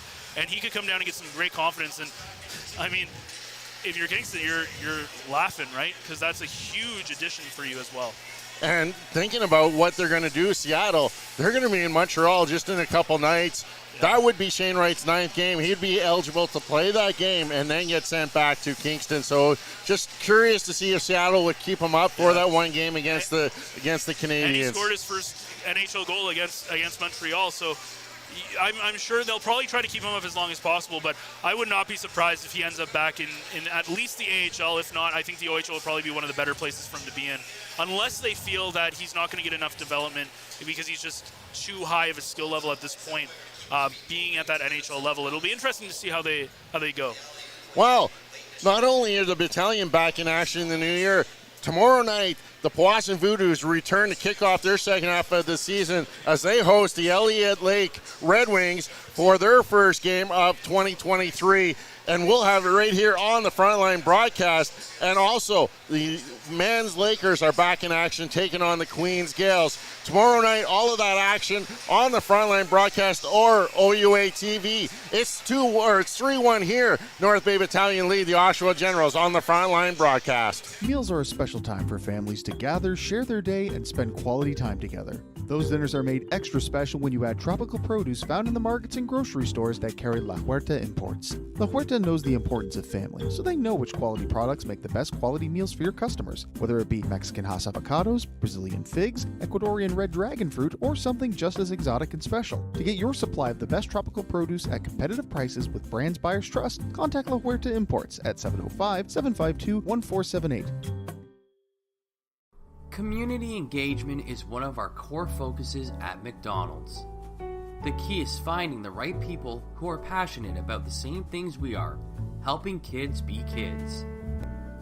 McDonald's proudly supports local organizations such as the North Bay Regional Health Center Foundation, Big Brothers Big Sisters, One Kids Place, the Children's Aid Society, and Ronald McDonald House Charities. Stop by McDonald's on 1500 Fisher Street, North Bay, to see how we can serve you and the community every day. Hey there, I'm Mike the Financial Advisor. When you strip it down to its core and you take away all the industry jargon, I help people solve financial concerns. So if you're concerned that you'll never save enough to retire comfortably, or that your kid is going to graduate post-secondary $40,000 in debt, or maybe even that life is going to take a really unfortunate sideways turn and somebody is going to have to open a GoFundMe page for you and your family, I can help you prevent all of those things from happening. If you want to see how, you can find me on Facebook, Instagram, and TikTok. Just do a search for Mike the Financial Advisor. You should find me.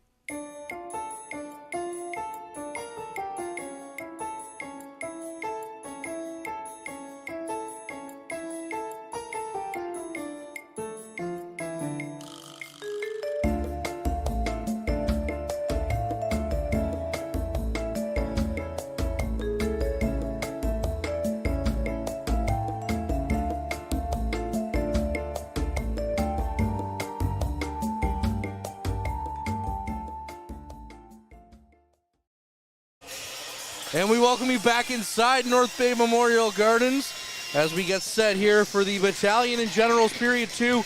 Team Canada up 2-0 right now at the World Juniors gold medal game over the Czech team. And we're back underway, 3-1 for the Battalion. The Battalion in their home greens are going left to right. The Generals in their road whites going right to left here in the second period. Wakely sends the puck down the ice. Bickle says, I've seen that trick a few times, and sticks his stick out and knocks that one away. Seneca through the slot, takes the shot, and Divinchendis keeps that one down. So the last shot Divinchendis had faced somehow made it in the net for the 3-1, or for the first goal for the Generals. Next shot he faces, he gets it high up in the shoulders and stops that one. Yeah, and Nelson's going to have to give him a little pat on the back there as he gives up a really golden opportunity to the Generals there. And if you're the Battalion right now, it's 3-1. You outplayed them in the first period, not by a whole lot, but you were able to get the shots on net. Your focus right now in the second period is maybe get 1-2 insurance goals and to keep them out of the net. If you can keep them down to 1 goal, that's kind of the key going into the final 20. Well, we're 30 seconds into this one. Lots of hockey still to go. Into the slot for McIntyre. Now a secondary chance there, and I don't know if Divinchendis got his stick on that one or not, but Torrance had a wide open net to look at and couldn't bury it. Ertl of the Justin variety sends the puck up ice. Winslow tips that one down, and he's going to go off ice quickly, or rather he's still out there. Jackson keeps the puck in, gives it to Ertl in the general zone. Ertl with a sharp angled shot is knocked away. Morelli now battles with Ertl behind the net.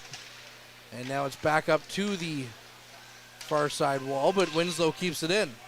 Winslow's shot just missed Ertl in front, who was looking for the tip. But Ertl keeps the puck in, and now he's on the near side wall battling with Rubrick for it. Rubrick, who has about 3 feet on everybody on the ice, gets the puck up and into the neutral zone. McIntyre sends that one down, and Divinchendis plays it in the trapezoid behind his net. Now Christopoulos sends the puck up ice. He finds McDonald somehow. And McDonald, who's got as deadly a shot as anyone in this league, can't get it off, though. Generals, as McDonald misses a check. Now the Generals are going the other way. Butler taken hard into the boards by Christopoulos. And then Butler holds Christopoulos down. And now the Battalion try to go the other way. Zito chips the puck up. It was a bouncing puck, never really got any control on it, and chips it up and well over the He might hear from that boards. from trying to get Houlihan with that one. Yeah. McDonald's playing for a lot right now, though. He's a guy who's undrafted. He had some chances with Ottawa. He played for Belleville earlier on in the year for the AHL. So he's a guy, but lots of points. 55 points in 53 games last year between North Bay and Windsor, and 13 points in 12 games this year. So he's playing for a lot right now, as he's an overage, but this is it. This is it. This is his last kick at the can. And you know what? He's a goal scorer's goal scorer, and he has probably one of the best shots in the league. A lot of people told me last year Nelson had the best shot on the team, and then when McDonald came over, it was quickly everyone said Kyle McDonald had the best shot on the team. So when he unleashes it, it's a good one. And now the other version of Petrov, that's Petru for the Generals, loses the puck. 2 Ertls and Petru, Petrov. Makes Shot our on life net. a lot harder. Brskowski, Bedkowski. I just want to be pushing buttons and producing like Ben does. He doesn't have to say anything over here. He tries. He tries, but we just, no. Behind the net now, Nelson with it. He tries to find Tarasevic, but instead he finds Procession. And Procession chases after it, but that's going to be Bedkowski with the puck. Comes out to Nelson at the point, who takes a shot.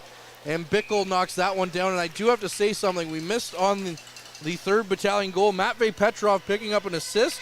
So, Matvey Petrov has officially leapfrogged Ryan Houlihan for 25th all-time on the Battalion scoring list at 137 points. However, Houlihan played 182 games. Petrov's played 97. And Petrov's a guy, I think once he starts clicking with McDonald, he's a playmaker, right? He gets way more assists than he does goals. I think McDonald is going to have a very good time with him as his winger. Out to the point for Tarasevic in the slot. A good pass by Bloom. And Tarasevic just hit the post on that one. The Battalion that close to making it a 4-1 game. The Tarasevic from the point. And Ben, again, as a baseball fan, we hear this saying a lot. Baseball's a game of inches. I'm pretty sure hockey is too. Yeah, and like again, Tarasevic already got a goal in this game, and you know that when you get demoted from a second, like obviously McDonald's coming back, but when you get demoted to a bottom line, you're playing with a little bit of fire under you, and that's kind of what Tarasevic looks like he's doing.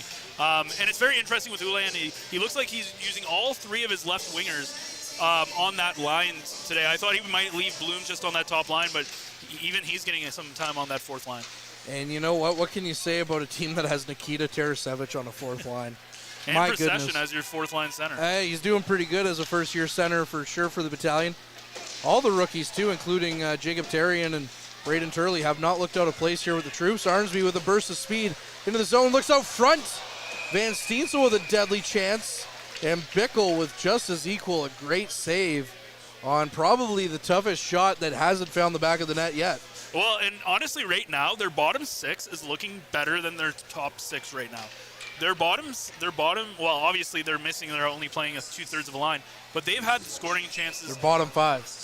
Their bottom 5, yeah. They've had the scoring chances, though, and this is the second game in a row. Interestingly enough, their top line has been kind of absent 5-on-5. Well, here they are here. So we'll see if they can get something going, but that's where that depth is so crucial, and that'll be big when we come to the playoffs. Well, again, we talked about Tarasevic on the bottom line. You have Van Steensel, Arnsby, and Wakely. Wakely, as a quick shot comes in, is turned away by DiVincentis. Wakely went to Ottawa's main camp this year. Arnsby's a draft pick of the Florida Panthers. And Van Steensel scored double-digit goals last year as a rookie. Yeah. I mean, it's just... I remember the years when they were pretty bad here in North Bay, and this is just fun hockey to watch and something else. And that just shows you what Adam Dennis got was even better earlier this year. Bloom, twisting, turning in the zone, gets it out front to Jackson. And what a save by Bickle. We talked about DiVincentis making a save of the night. Bickle said, I can do you one better. He was in a pickle on that one and turned that one around. As now a shot comes in from D'Amato. DiVincentis turns that one away. Second chance comes in. It's off a body and wide. And Petrov just takes a whack at it and sends it into over the net, or over the glass, I should say. What can you say about that save, though? This is where it's kind of nice to have instant replay to be able to show you kind of where that happened. But we can see it here on the in the plays, and with the stick. Bloom with a really good feed too, and I was just waiting for that puck to go in the net because Bickle was just caught in no man's land there, and he does an amazing job. Why is the Generals mascot here?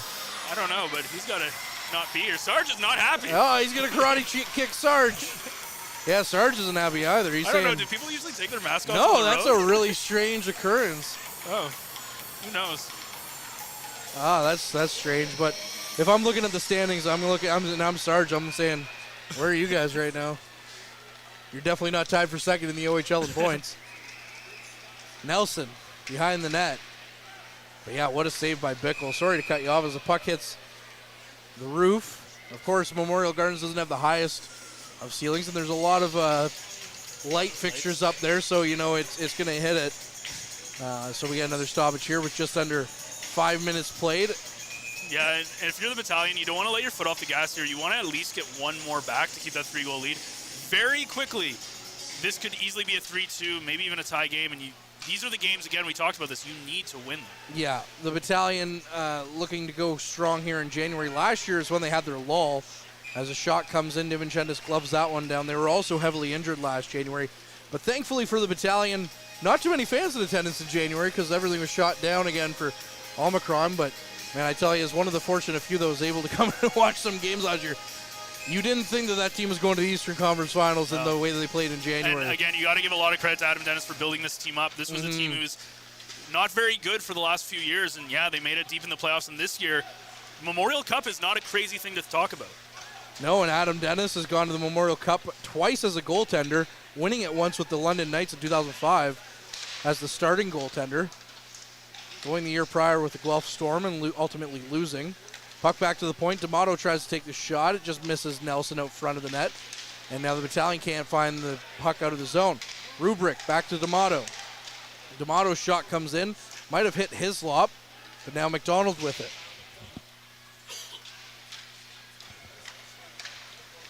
Battalion finally get it out of the zone, get it up to Hislop in the neutral zone. Up to McDonald now. McDonald skates it in. McDonald tries to stop up and take the shot, but he was tied up, and now his secondary chance coming up and over the boards and into the netting. So that one goes wide of the net. Another stoppage here, just under 6 minutes. And 3-1 Battalion lead. And kind of further on to your point about Adam Dennis, Ryan Houlihan, too, coming in as interim head coach on December 10th, taking over for Stan Butler, has really helped turn this team around as well. Yeah. The pairing of them has really worked for the Battalion. Yeah, and that's something that's sometimes you just need a change, and sometimes you just need a different philosophy, and I think that's what they both brought them, and it's obviously worked very well last year, and it's been continuing this year. Van Steensel with a pass up ice to Arnsby, back to Kennedy at the point, or to Bruskowski. Bruskowski tries to pass the puck in, but it hits a stick and flutters into the corner.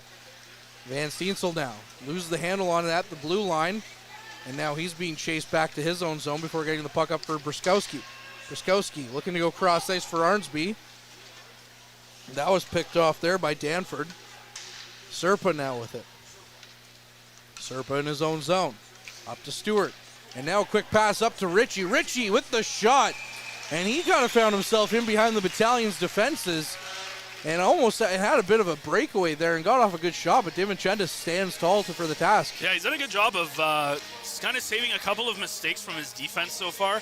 Going back to Kyle McDonald just really quickly, it seems like he's trying a little bit too hard to make something happen. He's been going in one-on-one trying to dance through everybody, and he's getting double-teamed, and you can see the frustration as he's not able to get good quality shots off. Maybe he's going to have to start taking some shots further back and get some pucks on Bickle, but he's trying a little bit too hard right now. Puck up to Tarasevic. And he gets it over to Lukin. Lukin decides to carry the puck down to the general zone, goes for a bit of a skate, loses the handle on it as he gets to the crease area. But Procession's there to pick up the puck. Procession back to Christopoulos. He loses the handle on it. And now Seneca tries to get it back into the Battalion zone, but Procession strips him of the puck before sending it cross ice for Jackson. Jackson back to Lukin. Lukin to Christopoulos. Christopoulos loses the handle on it, and now Gagne sends the puck out front, but it hits a body and goes high. Procession on the far side half wall, chips the puck down the ice. Will it have the legs for icing? No, they wave it off. And a big hit in the far side corner between Tarasevic, and that was D'Amato. And going the other way, the Generals into the Battalion zone. Christopoulos takes his man down behind the Battalion net.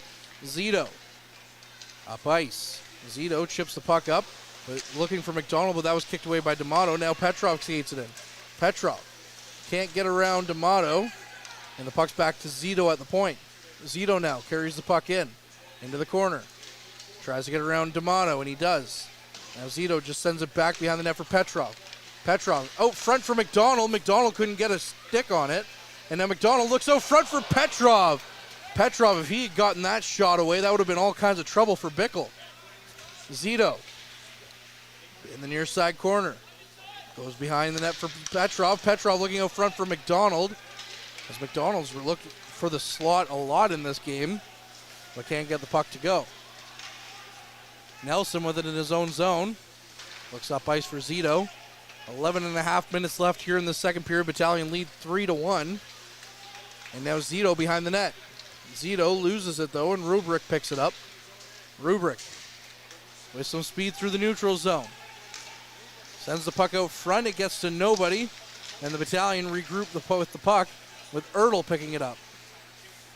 Ertl gets it back to Winslow, over to Burskowski.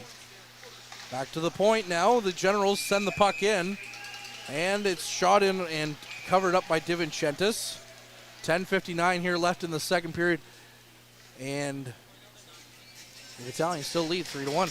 Yeah, that was probably the best that we've seen the top six, the best shift that the top six have had when we saw that Zito, Petrov, and McDonald in there. And I love that pass by McDonald. He doesn't try to go for a shot there. He spins around and almost finds Petrov there. And you can tell, like, again, McDonald's just trying so hard to make something happen. And yeah. I think he's just got to, let it kind of happen. He's trying to force it a little bit too much. And but you got to love that. That's probably the most we've seen Zito all night, all evening as well. He's been a guy who has not been that big this game so far. No, he was using his speed to his advantage there, but now we have the top line out there with Ertl. Goes cross ice for Jackson. Jackson completely missed that puck. And now the Generals have it again in their own zone. Bloom plays the body with Ritchie. And now Ritchie skates the puck down into the Battalion zone and chases after it. Christopoulos first in on it though.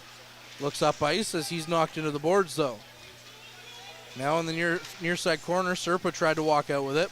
He's knocked off the puck. Now Christopoulos gets the puck up to Ertl. Ertl sends the puck down into the Generals zone before Bitkowski knocks it out. Lukin can't keep the line as the puck came around all the way around the perimeter. And now the Generals with possession. Down into the Battalion zone for Serpa. Serpa tries to leave it for Ritchie as he gets around Christopoulos. And Wakely picks up the loose puck. Lukin up the ice to Arnsby. Arnsby goes for a bit of a skate, the captain of the troops. Looks up ice. He takes a bit of a high hit from Stewart, maybe an elbow to the face.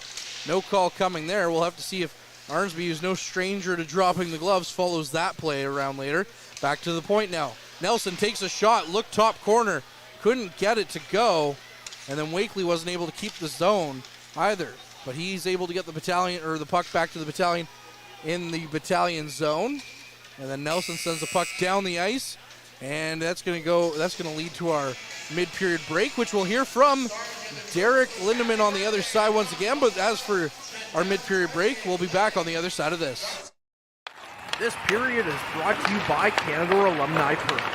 Get information on special events and news, or access the Alumni Job Portal. Visit canadacollege.ca/perks for more information. And we welcome you back inside North Bay Memorial Gardens. Derek Lindemann, a bit of a special event here for Andrew Satchke. What's going on down on the bench? Wow, it's Andrew's special birthday today. He's getting just acknowledged on the big screen here at Memorial Church as he celebrates his birthday here on the bench at the Memorial with the Battalion. But the Oshawa Generals had a good pushback here to start this second period. But both goaltenders have made some great saves here to keep it still a 3-1 game. Bickle has had a good bounce-back period after giving up 3 goals on 4 shots.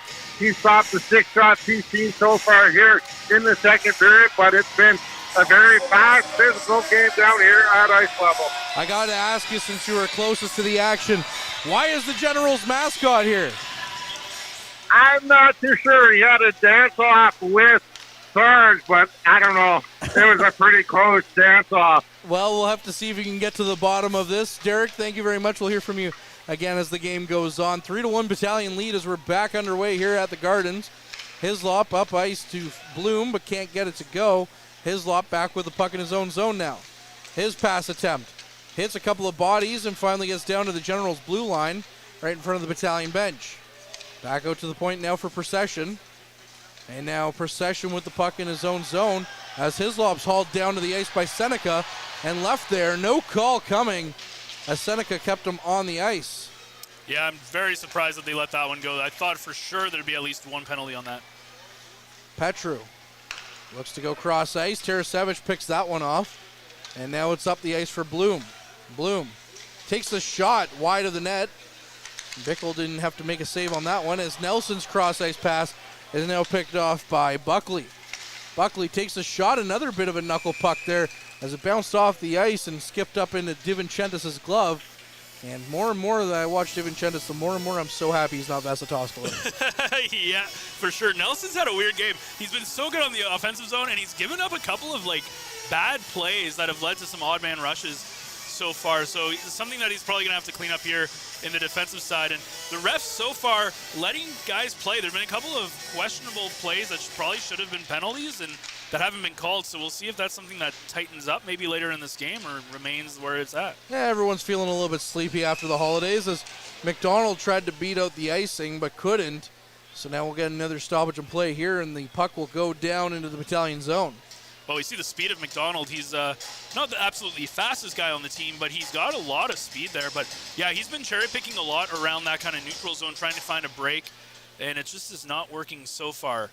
But I'm sure it'll come. I think it's going to take him a few games, but he's going to go back to that player, that point-per-game player that we know, that we've seen the last 2 years. Back to the point. Quick shot by Stewart. Knocked off McDonald as he blocked that one. Puck now in the corner. Winslow battling for it. Can't come away with it. And that's going to be Butler who came away with it. Butler looking cross ice. And now a pass in from Danford. Stewart can't keep the line, and the puck's all the way back down to Bickle's end. And if you listen to the Frontline podcast episode with Kyle McDonald, as Petrov picks up the puck in the battalion or in the general zone, nearly got a good chance there. You will know that Kyle McDonald describes himself as not a fast starter, although he does start pretty good with the Battalion this year. But this one could, as the puck comes out front, DiVincentis goes out to plays it, can't get it, and Serpa is going to make it a 3-2 game as DiVincentis made a call. Not one I would argue with either, as he saw a situation developing where the Generals are going to have a good shot. He got to the puck first, but as he played it, it hit a body and stayed out in front. Serpa is going to bury that one. Yeah, it looks like it is on defenseman. I feel like that's a play that at this point in the game you really don't need to make. And unfortunately, it comes back to bite DiVincentis quite a bit. And that's just one of those unfortunate things that every time you see a play like that, you're like, oh, what if this goes south? And Serpa is given an absolute golden goal there, and probably the easiest goal he's ever going to score in his OHL career. Well, Serpa, that's his 13th of the season, and as popular Leafs YouTuber Steve Dangle would say, goaltenders tend the goal. And, DiVincentis didn't really tend the goal on that one. Not that I'm necessarily... It was a mistake by him, but I understand the thinking of where he was going with that. I don't think it was a bad decision. I just think it was just something that, at this point in a 3-1 game, you just don't need to make that kind of play. Morelli with the puck in the general zone. Sends it through the zone to Rubrick, but as I was saying, for McDonald, you can look at this as kind of a restart for him, so maybe it's a bit of a slow start, not sure. We'll have to see as he gets going here. He has looked dangerous, though, in this game for the Battalion. I think it's just going to take a bit for him and Petrov to get kind of going, and Zito. And I think once that happens, it's going to be goal city for him. Well, he basically looks like a Cy Young winner every year because he has a whole bunch of goals, so the win column looks great, and not too many assists, so the loss column, there's not many of them. So, to me, he looks like a Cy Young winner. Back to Jackson. Back to Bloom. Bloom takes a shot, just trying to pick the top corner over the blocker side of Bickle. Couldn't get it to go. Now there's Bloom chasing after it. Goes for a bit of a turn there in the general zone. Gets it back to Jackson. Jackson the point for Christopoulos. Goes cross ice for Lukin. Up ice to Bloom. Bloom back to the point for Christopoulos. Back to Lukin. And he finds Bloom back in the middle of the zone. Bloom can't hold on to it. And now Petru tries to get the puck out of the zone, and he can't. And then the Generals finally do as Bedkowski gets it into the Battalion zone. Bedkowski taking it into the boards as Christopoulos comes in and plays the body. Christopoulos looking for the puck, but now Arnsby picks it up. Gets it up to Ertl. Ertl tries to chip the puck out. He does. Arnsby can't get away with it, though, in the neutral zone. And now Seneca gets it in for Gagne. Gagne can't get a shot away, and now we're going to have a delayed penalty coming up against the Battalion. So, I get it. It is a penalty. But if you're not going to call what happened to, Christopoulos a couple of plays ago, now we're calling this one. Maybe it's because it's in front of the net. I do agree that it's been kind of interesting where they pick and choose kind of where they're calling their penalties. But at the end of the day right now, this is kind of really vindictive of how they played their last game, where it's been very close 40 minutes. and then the Battalion just completely shut down the door in the third period. The Battalion, for the next 5 minutes, they have to get something going here. They want to score at least one goal, but they have to keep the lead going in that third period. So it'll be Christopoulos for hooking. And it's Seneca with the puck. Back to the point for D'Amato. D'Amato to Ritchie. Ritchie for roll-offs. Now it's Gagne in the just behind the net. Back up to the point for D'Amato. D'Amato looks to take the shot. It was just tipped wide of DiVincentis' goal. And then Lucan gets a stick on it and sends it down into the general zone. A minute and a half now left on the penalty to Christopoulos. And for the Battalion, they've had a couple of good looks here this period, so you're not off by saying they want to score here in the last 4 minutes. Bickles looked very good as well. You got to give him a lot of Bickle credit. has really turned his game around after looking not atrocious but not great in the first period. Near side wall now, the Generals get it into the Battalion zone. Scrum ensues. Puck comes out to Nelson, though, and Nelson's going to find it and send that one down the length of the ice. Bickle comes out of his net to play it, and he's going to leave it for D'Amato. D'Amato behind his net, slows things down. Minute left on the man advantage.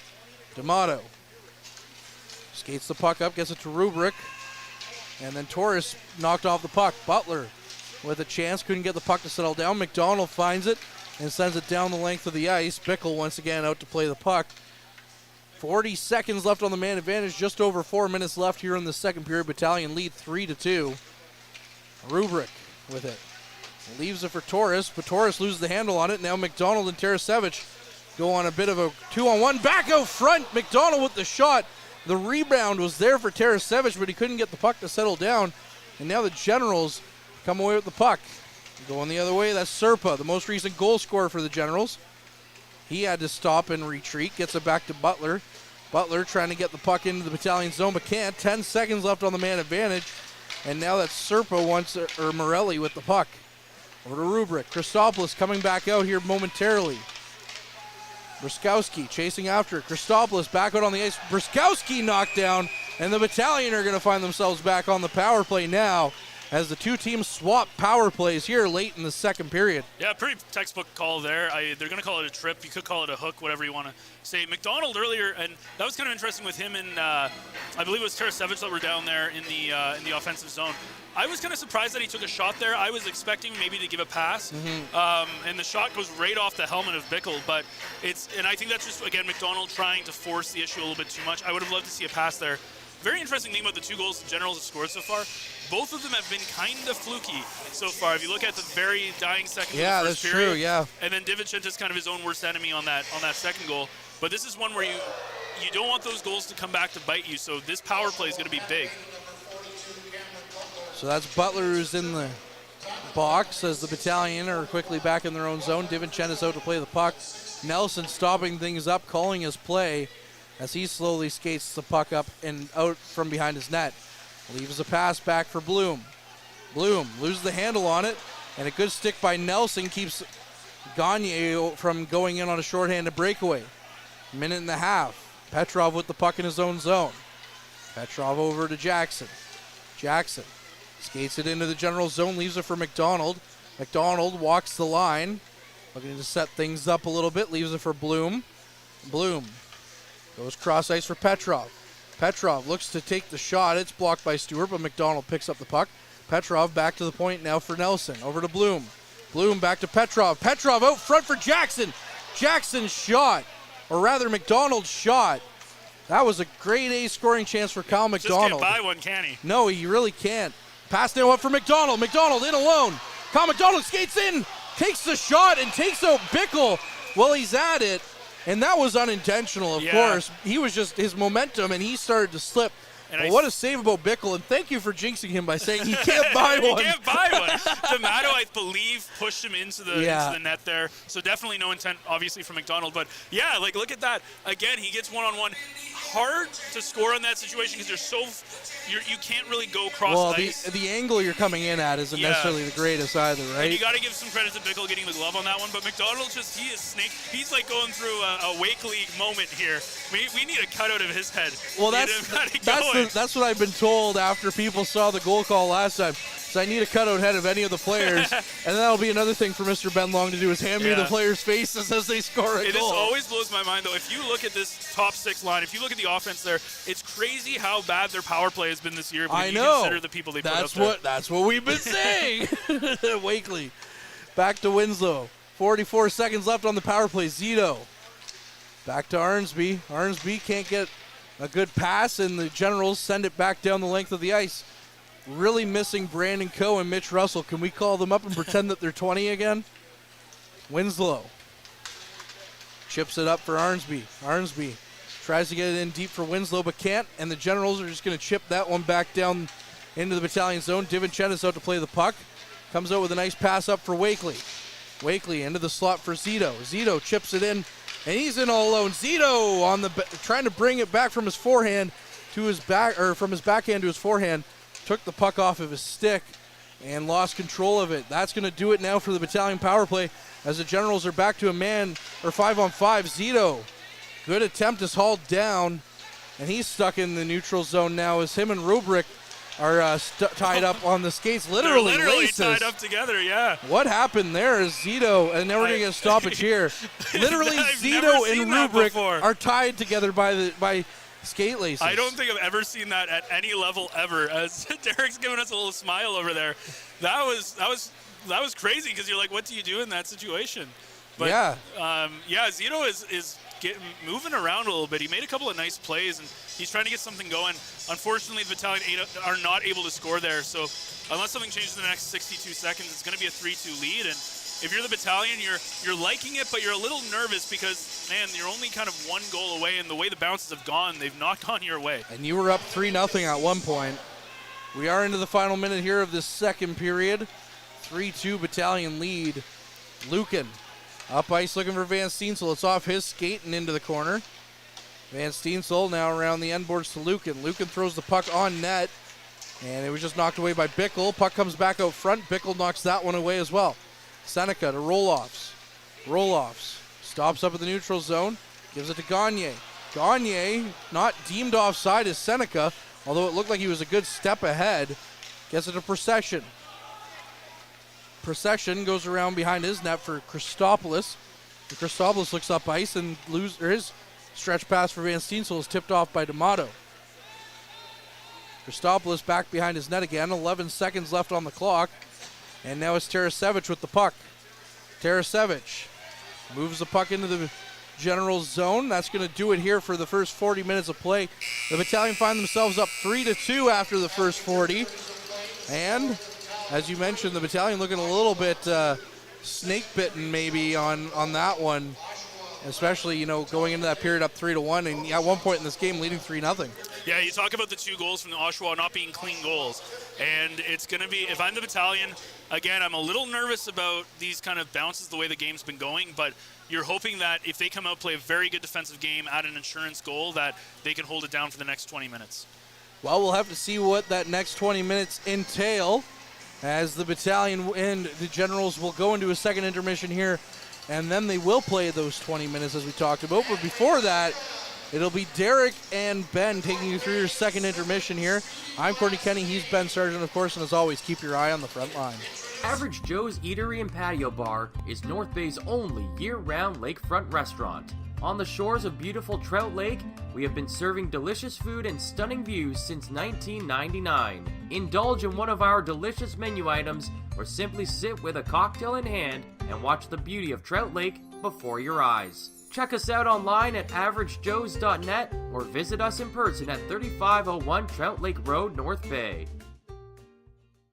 As a Canadore College alumni, you have access to perks. Canadore Alumni Perks.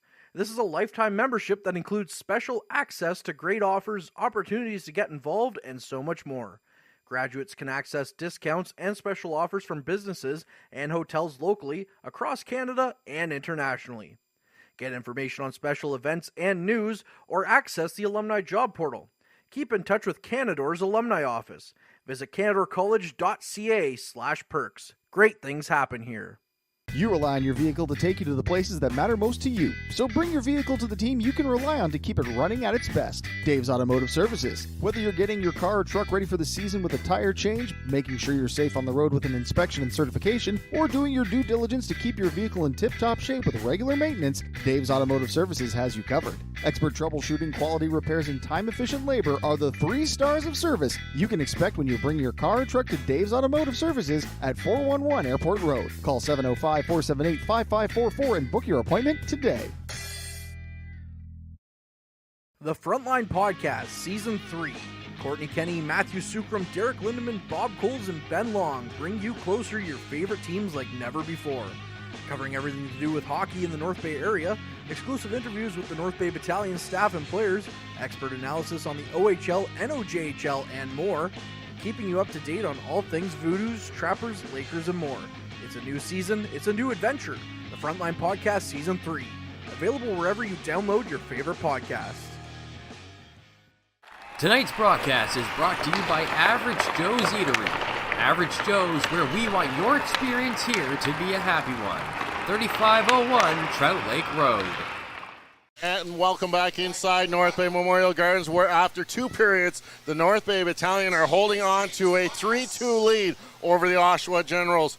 1 goal to speak of in that second period, and that was Joseph Serpa, his 13th of the season for the Oshawa Generals, cutting the lead in half at 12:34, the only scoring in that second period. A pair of penalties, 1 for each team. Paul Christopoulos went off for a hooking at 14:36, and at 16:41, Cameron Butler went off for a tripping. Shots on goal through 2 periods, both teams with 11 shots in that period. As a result, the Oshawa Generals have 14 through 2, and the Battalion 15. And face-offs dead even at 17 apiece. Specialty teams, the Battalion are 1 for 3 on the power play. Meanwhile, the Oshawa Generals are 0 for 2. 2 other games underway tonight in the OHL. First of all, the Peterborough Petes lead the Owen Sound attack by a score of 3-2. That game is just minutes left in the second period, and getting underway in the second in Barrie, the Ottawa 67s have a 1-0 lead over the Barrie Colts. Taking a look at the World Juniors, Canada still up 2-0 with 20 minutes to play over Czechia. That's the gold medal game going on in Halifax. In the NHL tonight, Seattle Kraken have a 4-1 lead over the Maple Leafs. That's late in the second period. Elsewhere on the Canadian scene, the Montreal Canadiens are trailing the New York Rangers by a score of 3-0. I'm sorry, Ben Long, did you hear that? And later tonight, the Colorado Avalanche are in Vancouver. That's a 10 o'clock start. And at 9 o'clock, the Edmonton Oilers host the New York Islanders. Well, Ben, not much scoring in that second period. The Generals did get one on a weird bounce as goaltender Dom DiVincentis came out to play that, giving Serpa the wide open cage. Yeah, and the one thing I did like is how a few minutes later, DiVincentis actually came out and played the puck again, which is something that sometimes goaltenders will get, especially in a tight game, they might get a little bit wary of how they play it. And that's kind of a play that I don't mind that it happened, but I just think it was the wrong time for it to happen. It's a 3-1 game at that point. You're not able to find the goal at all, and so far that period, and then you basically give Serpa the easiest goal he's ever going to score ever in the Ontario Hockey League. That's not an empty net goal, and it's just, it is what it is, and unfortunately it's now 3-2, and both of those Oshawa goals were very kind of finicky goals, and they just were kind of lucky bounces for them to happen. And talking about Serpa, that's 3 goals in 3 games for Serpa, as he was the hero on January 3rd as he scored the overtime winner in that 5-4 victory on home ice over the Mississauga Steelheads. As the Timbits come to a close here in this second intermission, always nice watching them play and how excited they get when they put that puck in the open net. We've seen a couple of good sellies down there on the ice as they come off to high fives, fist pumps from not only their coach but also Sarge, who during that second period won a dance-off against Deke, the mascot of the Oshawa Generals. Who brings their mascot on the road? I don't know. That was wild. I've never seen that before either. He came out from behind where I stand in between the benches, and I was like, why is Deke here? Like, aren't we in North Bay? Well, maybe Shouldn't Sarge be the center of attention as he dances around during the game? They're trying to do everything they can to get an advantage, I guess. But nothing was working on the ice. The North Bay Battalion scored 3 goals on 4 shots in the first period, and then we're snake-bitten 11 shots, 11 saves for our goaltender Carter Bickle tonight for the Oshawa Generals.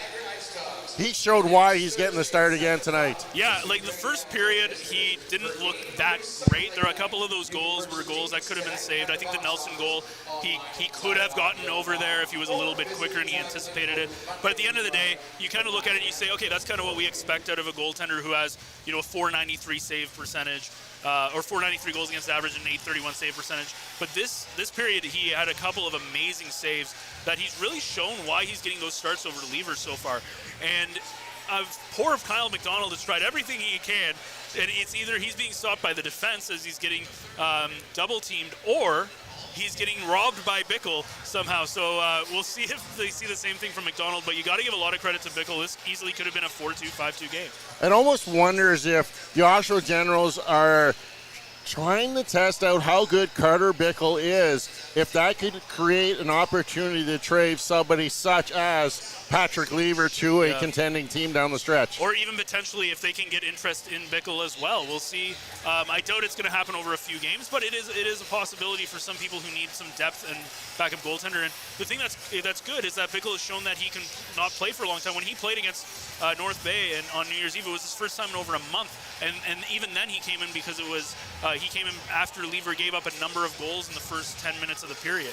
So we've seen a lot of great stuff that we've seen from Bickle, and unfortunately for the Battalion, he's having himself a game, and if things keep bouncing the wrong way, he might steal them a game here. Yeah, right now only 1 goal separates these two teams. One bounce either way could go in the favor of the Oshawa Generals or the Battalion, not really sure. We've seen a couple weird bounces already in this game. Serpa with that open net, that goal of that one bouncing around. A couple bounces off the end boards. The opening goal by Tara Savage was set up by that long pass. We've seen the Battalion try it a couple more times. It's really hard knowing what you're going to get out of these teenagers game in and game out. Yeah, and I think the hardest thing is when you play teams that aren't as good as you and that you expect to struggle, is you tend to play down on them. And that's something that we've talked about off air, and that's something that the Battalion tend to do. And unfortunately for them, this is a game that they're playing well defensively. They've given up. Nelson's had kind of a couple of times where he's given up the puck, but they played well defensively. I think they've played solid offensively, and I think it's just one of those games where they're getting out goaltendered right now in terms of their great scoring chances are being robbed, and they've had some bad bounces on the other side if you're DiVincentis, who's unfortunately had 2 kind of close goals. This easily could have been a 3-0 game as well. So this is one of those games where you have to bear down, play really good defense, and try to get at least 1 insurance goal in that first half of that third period to make this kind of a much easier second half in the last 10 minutes. And play disciplined hockey. You don't want to be giving the Oshawa Generals too many opportunities. They come in with the 3rd-ranked power play in the OHL. You don't want to give that power play unit a chance to get things set up and get back on even ground. Yeah. Let's take a look at our players to watch as they were brought to you by Mike, the financial advisor, in our pregame show. Players to Watch is brought to you by Mike, the financial advisor. If you have financial questions, he has financial answers. On Facebook, Instagram, and TikTok at Mike the FA. Not much to say about either of our players to watch tonight. For the Oshawa Generals, Dylan Robrick was our player to watch. No points on the board, 1 shot, 2 for 8 in the face-off dot. And on the North Bay Battalion, Kyle McDonald inserted back into the lineup after missing 18 games. He's a -2 on the game with 2 shots and 2 penalty minutes, so neither player has been able to find the score sheet. I would argue that Robrick's been pretty, he just hasn't been around the puck at all. Torrance, his line mate, has been around that puck. We've seen his name getting called out a couple of times, getting some touches. McDonald's been all over the puck. I think he's had a really solid game. I think he's just trying too hard, and I keep mentioning that he's just trying too hard to make something happen, and it's working against him. But he is all over the puck. He's trying to get stuff going. I'm not going to be surprised if he finds himself on the score sheet, or at least in the thick of a goal still to go, but it might take a few games for him to get going. But overall, I wouldn't say McDonald's having a terrible game. I think his game is something that's a lot better that you'll see on the score sheet. However, that -2, he's not the best defensive forward that you'll find. He does tend to try to make things happen by cherry picking a lot in the neutral zone. But I expect him to maybe be a potential threat here in the second period. And Petrov, Zito, and McDonald, that line had a couple of really good shifts in that second period. Yeah, McDonald almost looks like he's a second behind down at ice level. Things will have to take a little bit to get him back up to speed. He's on a very quick line with Zito and Petrov, probably the two fastest skaters on the North Bay Battalion. So that's going to take some time getting reacquainted to a pair of new line mates, as before the injury he was out there with Van Steensel and Arnsby. So a different style of hockey he's going to have to learn to play. Yeah, and Van Steensel's had a really good game as well. There's been a couple of opportunities that he's had when it's come to at least setting up plays or getting some scoring chances. And that fourth line has been absolutely fantastic as well. Tarasevic is having himself a game so far, already with a goal. He almost had 2 or 3 at this point. And he's impressing me a lot right now on that fourth line. And those bottom 2 lines have probably been the most impressive so far through 40 minutes. Yeah, I know Tarasevic in particular once early in that second period rang one solid off the iron as he had Bickle beat but couldn't solve the post. And it's just a matter of time before those ones actually get in behind. I thought it was a very even second period, quick pace, back and forth action. It's almost like that second period flew by in actual time. Yeah. Not many whistles. So, you know what? I think that favors the North Bay Battalion, especially with the skill set they have. Yeah. And if they can expose some of the weaknesses in that third period, I think the floodgates could open up. Yeah, and they do have an advantage. They are in the lead right now, right? So your thinking is that you're thinking defensively, right? You're thinking keep the puck out of your own net and try to force some offense. They played very good defensively. Oshawa's also played very good defensively as well. And I think their forwards have played a little bit below where they should be playing right now. And for the Battalion, the big key is just going to be getting that insurance goal relatively early in the period. And I think that their defense is going to continue to be shoring up. Just don't give any prime chances, and things will kind of work out for you. But it's going to be a very interesting last 20 minutes. But if you go into how they went into the third period last game against Oshawa up 5-3, and they shut the door. They ended up scoring another 2 goals. Neither of those empty net goals. And I think we're going to see a similar thing here. I think they're going to shut it down for the last second, and they're going to last 20 minutes, and they're going to end up with the win here. And that's something that I really emphasized in that game on New Year's Eve, is how they started focusing defensively in their own zone. They wanted to play more positionally responsible, which we've seen them do in the third period. And it's going to pay off, especially when you come into games like we are in, those 1-goal games like today, where the players have to make sure that they are responsible, especially in their defensive zone. Don't get ahead of yourself and attack. You need their own.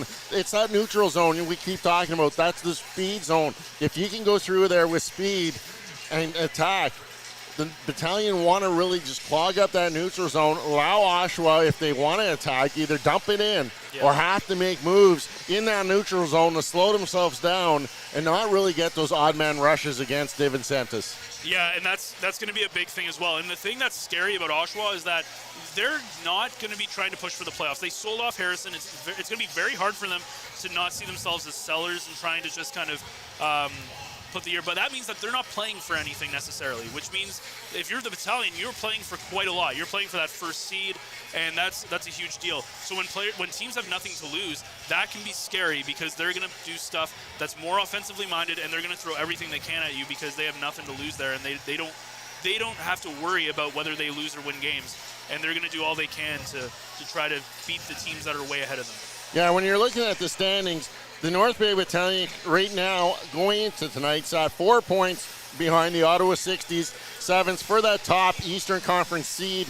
Meanwhile, the 67s do have a pair of games in hand, so that's something that the North Bay Battalion are going to have to try and make up in the stretch if they want to try and overtake the Ottawa 67s. And we talked about how important these next 8 games are. Again, 6 out of those 8 at home, and all of those against teams. The closest, the best team you're playing out of all of that is Hamilton, and they're still over 10 points below you. So it's very important that they need to win basically all 8 of these games, if not go 7-1. I think if they go 6-2 or lower, that's just not something that you want to see, and it'd be disappointing, I think, for them. But if they can win 8 games, and you look at Ottawa, even if Ottawa loses 1 or 2 of those games, now all of a sudden you're tied, right? So you've got to. So it's very important to beat the games that you have to beat, especially when you're on home ice. Exactly. Wow, with 20 minutes left to play, the North Bay Battalion lead the Oshawa Generals by a score of 3-2. When we come back, Courtney Kenny and Ben Sargent will take us all the way through the third period here on the Frontline broadcast. Meals are a special time for families to gather, share their day, and spend quality time together. Those dinners are made extra special when you add tropical produce found in the markets and grocery stores that carry La Huerta imports. La Huerta knows the importance of family, so they know which quality products make the best quality meals for your customers, whether it be Mexican Hass avocados, Brazilian figs, Ecuadorian red dragon fruit, or something just as exotic and special. To get your supply of the best tropical produce at competitive prices with brands buyers trust, contact La Huerta Imports at 705-752-1478. Community engagement is one of our core focuses at McDonald's.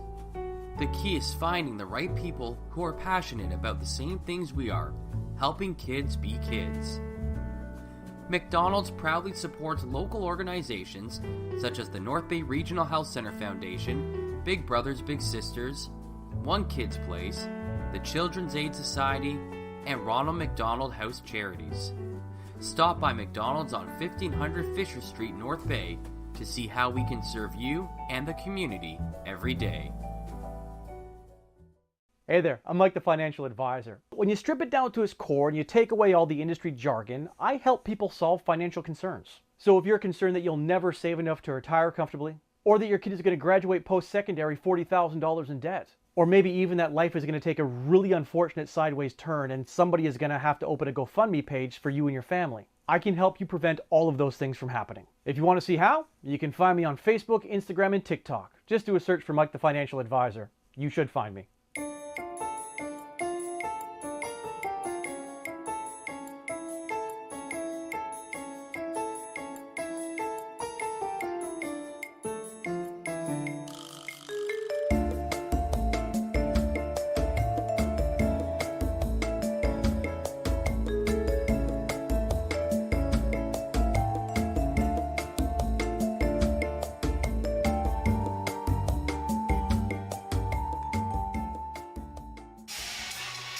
And we welcome you back inside North Bay Memorial Gardens. Team Canada up 2-0 on the Czechs in the third period. And we're about to get started here for our third period. I'm Courtney Kenny, he's Ben Sargent. The Battalion are up 3-2 in the only game that matters tonight. No, I'm just kidding. We're still paying attention to that game against Canada. The Battalion in their home greens going right to left this period. The Generals in their road whites are going left to right. And I have to say, when you saw the Generals' red jerseys here less than a week ago, the whites do not hold a torch to them. As the Battalion try to get the puck out, and D'Amato nearly knocks that one in as he was standing in front of his net. Now Hislop with the puck back in his own zone. Arnsby can't get a hold of it as it's back to Nelson in the Battalion zone. Nelson goes behind the net to Hislop, and Hislop skates the puck up to Van Steensel. Puck bounced over McDonald's stick and he couldn't get control of it. And now the Generals try to go the other way. Losing the handle on it to Lucan though. Zito gets it to McDonald with a bit of a nifty move. McDonald tries to get a pass over to Petrov, but it hit Rubrick's stick and went wide of Petrov. The Generals now with possession. Get it to McIntyre, who goes up for Torrance. Torrance takes the shot. It was blocked though, however. And now Petrov going the other way, loses it to Rubrick. Rubrick tries to get it in, but Lucan's first one in on against the boards against him. It's not very many people that make Alexander Lucan look small, but Rubrick definitely does that. Petrov, cross ice to McDonald. McDonald going up ice to Zito. Zito stops up, tries to chip it in for McDonald. McDonald does find it. His backhanded pass hit a body though, and it went to McDonald. McDonald takes the shot. Blocked away by Bickle. And now Zito on the far side wall picks it up, tries to find McDonald. But McDonald couldn't get a handle on it. Petrov tried a quick turn pass or shot, but he fanned on that one. And now going the other way is Ritchie. Into the Battalion zone. Serpa goes cross ice to Butler. And Divinchentis with a great glove save there. on his first real test here in this third period. I've seen that top line doing a really good job of that passing, especially cross ice with Serpa, Ritchie, and Butler up there. And Serpa, again, looking for a second of the game. We talked in the post-game with, in between the periods, were 3 goals so far in 3 games, including the game winner against Mississauga. So Serpa, already with a goal here today, is maybe looking to tie this one up relatively early in this third period. So Czechia getting 1 on the boards is now 2-1 with less than 10 minutes to go in the third period in Halifax. 3-2 here with just under 18 minutes to go as the puck comes in on DiVincentis and he gloves that one down. Yeah, so the Battalion, the big thing is all about killing time off the clock. They're spending a lot of time in their defensive zone so far, but every minute you can kill off that clock, it's going to make this game a lot easier to win. And with 1-goal leads, we're really going to see what the Battalion have when it comes to defending leads late in games. We'll have to see for sure as Jackson now tried to find Bloom as he gained the general zone, but he loses it. Now Serpa going the other way. Serpa into the Battalion zone, loses the handle on it to Ertl. And now Jackson tries to shovel the puck up to Bloom, but couldn't get to go. Lucan leaves it for Bloom as he gains the zone, and Bloom sends the puck cross ice for Ertl. And that's going to go for a high sticking call, or hand pass maybe. No high sticking against the Battalion, so we'll get a stoppage here. 3-2 again, the Battalion lead, and we're just over 3.5 minutes gone in this final frame. Yeah, you look at the shots, 16-16 right now. It's been pretty even. This has been a very even game. Both teams are kind of playing a good, solid defensive game. The Battalion getting all of their goals in that first period so far, but Bickle really kept them off the scoreboard on that second period. Bickle might be the key to this entire game. If Oshawa wants to come back in this, he's going to have to be big in the next 17 minutes. Bickle has been big through the second period. He didn't start the game off hot. And speaking of Oshawa, give a shout out to one of our gentlemen who helps us with the broadcast, Lyndon Hoagkamp, who's watching the game as the puck goes cross ice. Lyndon, of course, a Generals fan. Ugh, go Battalion, but here we are as Petrov sends the puck in. And it goes back out to the point, nearly tipped out front, and it hit the crossbar of Bickle's net. And the Battalion coming again within inches of that 4th goal.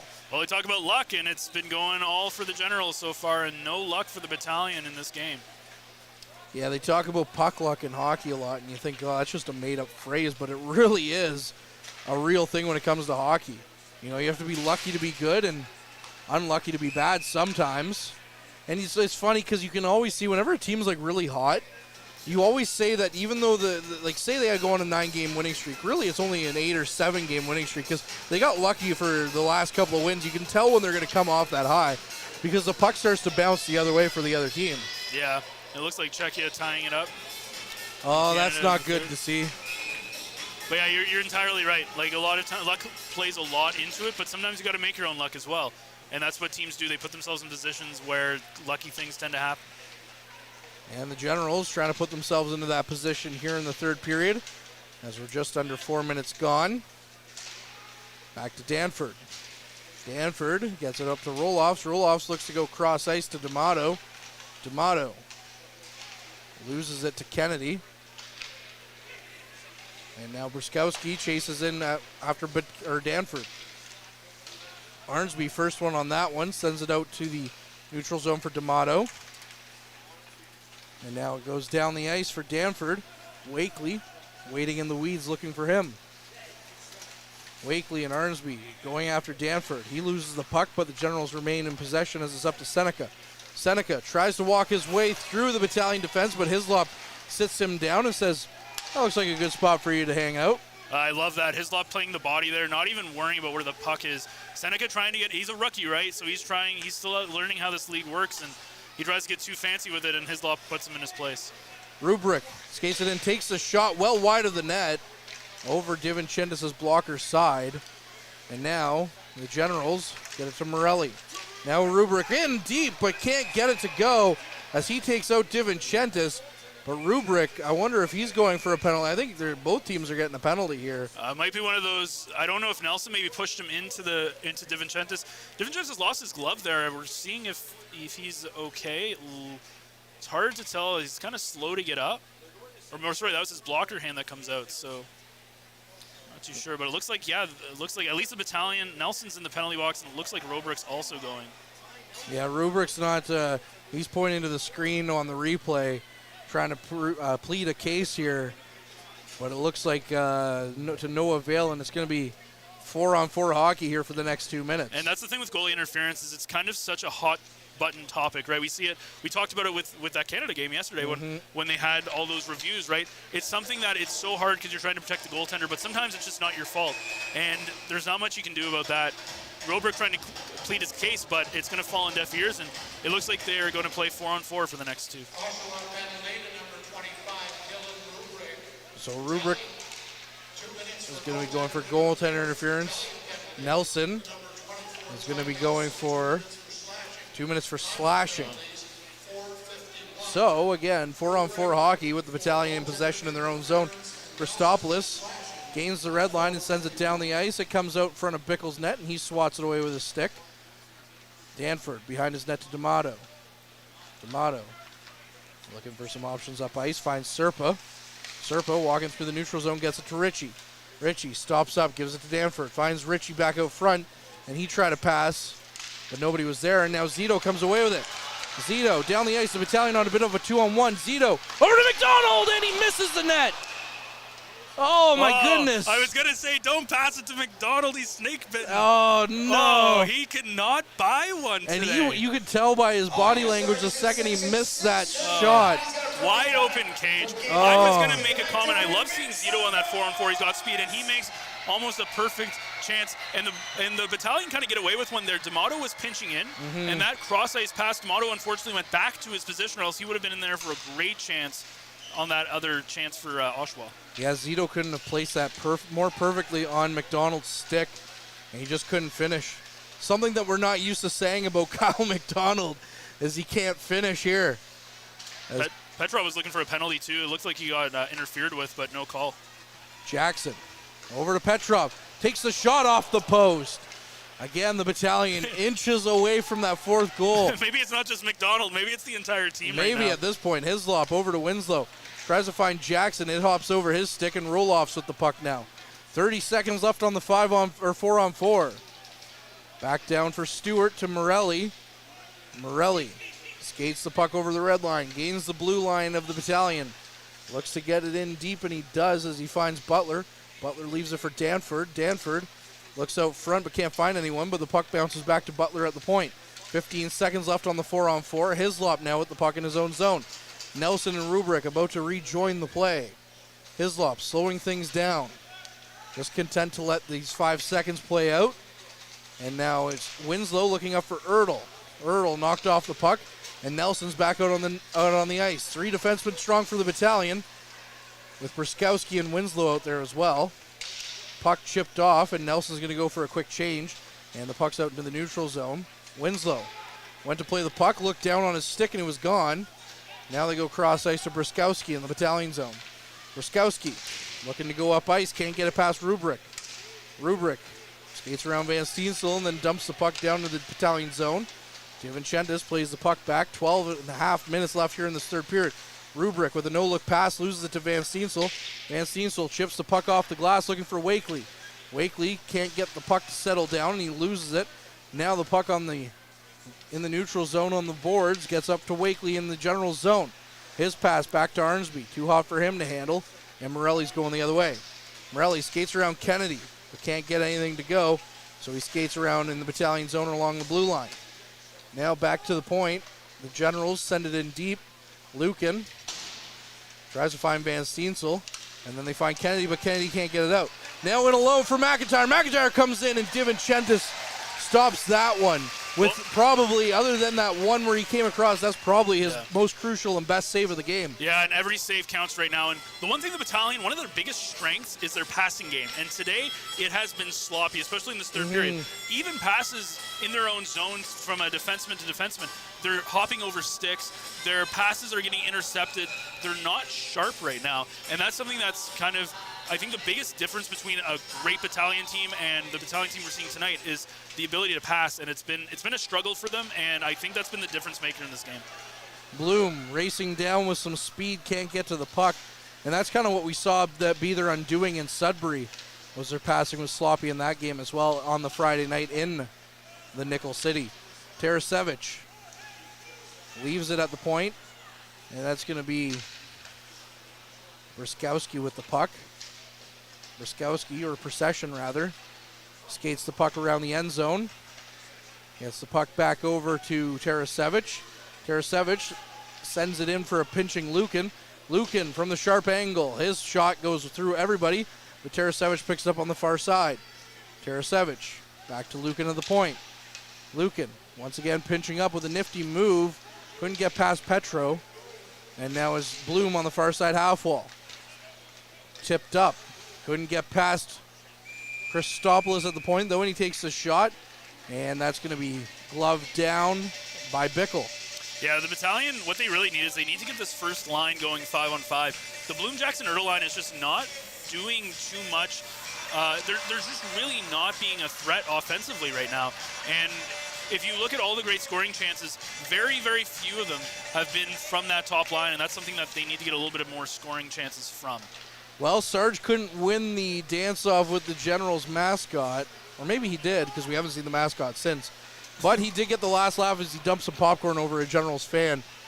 Now it's the Generals in the Battalion zone. Seneca with it. Looks to go back to the point. He picks it back up on the far side half wall. And now it's into the slot, but the Generals can't get a shot away. Zito gives it to Nelson, and Nelson sends it down the length of the ice, and that one's going to go for icing. Or no, it was called off. And now it's the Battalion with possession as McDonald's knocked down in the General zone, chasing after it.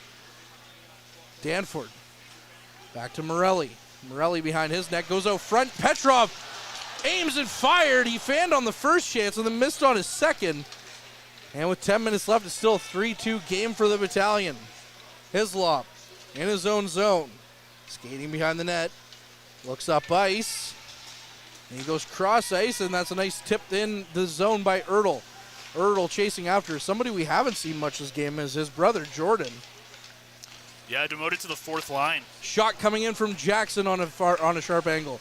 Winslow sends it back in deep for Jackson. Jackson gets it out front for Ertl. Ertl can't get it as it was in his skates, and the Generals regain possession. Serpa to Butler. Butler gains the Battalion zone on the far side wall, skates around, and now on the far side corner gives it to Serpa.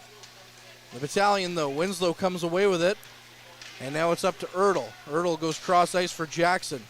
Kyle Jackson, 9 minutes left in the period. Can't get anything to go as he gained the General zone, and now it's back into the Battalion zone. Big hit along the near side wall on Winslow, and now the puck is chipped in back into the Battalion zone. Cross ice, Bruskowski goes after it. Bruskowski up to Jackson. Jackson cross ice to Wakely. Wakely battling for the puck on the wall on the far side. Gives it to Jackson, and he's going to go for a quick change. Christopoulos in his own zone. Loses it to Rubrick, and now he battles Rubrick on the far side wall. Wins it back to Lukin behind his net. Lukin to Van Steensel. He chips it up to Lukin. Now back to Morelli in the General's neutral zone. And then Rubrick gets a puck and sends it in deep into the Battalion zone. Torrance knocked off the puck. And that's going to be Arnsby who comes away with it. He gets it up to Wakely. Wakely flutters it up to Van Steensel, and Van Steensel with a chance. Van Steensel goes for the shot. His stick blows up as he took a backhanded chance. Might have been slashed. It's not very often you see a stick blow up like that on a backhanded chance. Wakely chasing after it in the General zone. Danford in there in the corner with him. Wakely couldn't come away with it. And now the Generals turning it around. 7 minutes, just under 8 minutes left here in this third period. The Battalion holding on to a 3-2 lead. Procession chips the puck up and out of his zone, and that's going to go down to the General zone, but it won't have legs for icing. Tarasevic knocks that one away, and now the puck's back to D'Amato, who knocks it back into the neutral zone. Hislop looks up ice. It's back to Jackson. Jackson brings it back into his own zone. He gives it back to Nelson. Nelson comes to the near side with it to Jackson. Jackson once again looking up ice. Up to Procession. Procession skates in, and what a glove save by Bickle. Oh my goodness. Bickle with the save of the game for the Generals so far. Keeps it a one-goal game, but we have reached our mid-period break. We'll hear from Derek on the other side once again, and we'll be back after this. This period is brought to you by Canada Alumni Perks. Get information on special events and news, or access the Alumni Job Portal. Visit CanadaCollege.ca/perks for more information. Tonight's 3 Stars is brought to you by Dave's Automotive Services, 411 Airport Road in North Bay. Expert troubleshooting, quality repairs, and time-efficient labor are the 3 stars of service you can expect from Dave's. Tonight's attendance just over 2,100, but that's kind of to be expected considering there might be another hockey game going on the national level here tonight. But Derek, between the benches, how's it going now? This is a 3-2 hockey game, and with 30 seconds left in the gold medal game, it's still tied at 2. Yeah, I'm not too sure what's happening down here between North Bay and Oshawa, but I know Canada hasn't had the best third period as they gave up 2 goals, but no, you know what? It's been a really exciting game down here. Neither team really getting any chirpiness between. It's just letting it go on the ice and getting settled out there on the ice. Neither team wants to make a mistake, and it's the Battalion have done a really good job in the defensive zone, keeping any shots towards different tempers to the outside, and that's something we preached that they were going to have to do in the third period to come away here with a victory tonight. All right, thank you very much, Derek. We'll hear from you again as that's a quick shot in on Bickle. And, of course, keep your eye on that Canada-Czechia game as it looks headed to overtime. Overtime, which is what Oshawa is looking to do here. Yeah. One of the things that if the Battalion want to do is they want to limit the amount of whistles there are. They play such a good game when the play's going on for a long period of time. They always have the advantage. So they want to try to keep everything to a minimal here, keep the game flowing. Serpa uses his body as a screen, and now going the other way is Ritchie. He finds Serpa. Serpa looks for Butler, couldn't get it to go.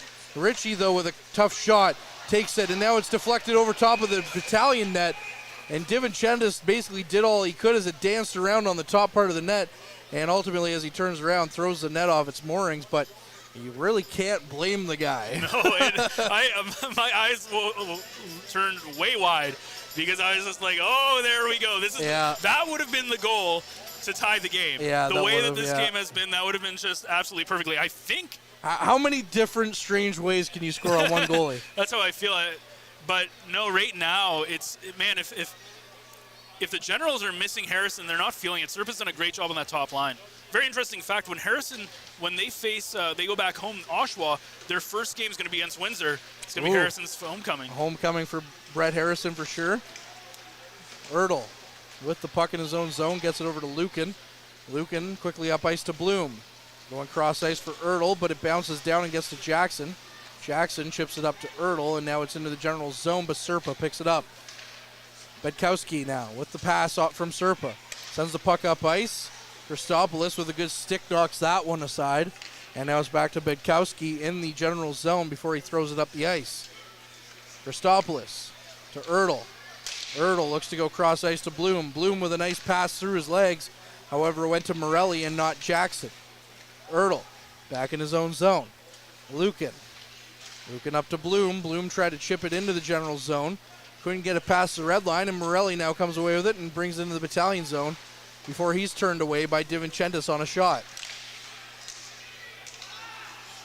Good active stick there by Ertl, knocks the puck away from the Generals, and now Jackson skates it into the Generals zone with some speed.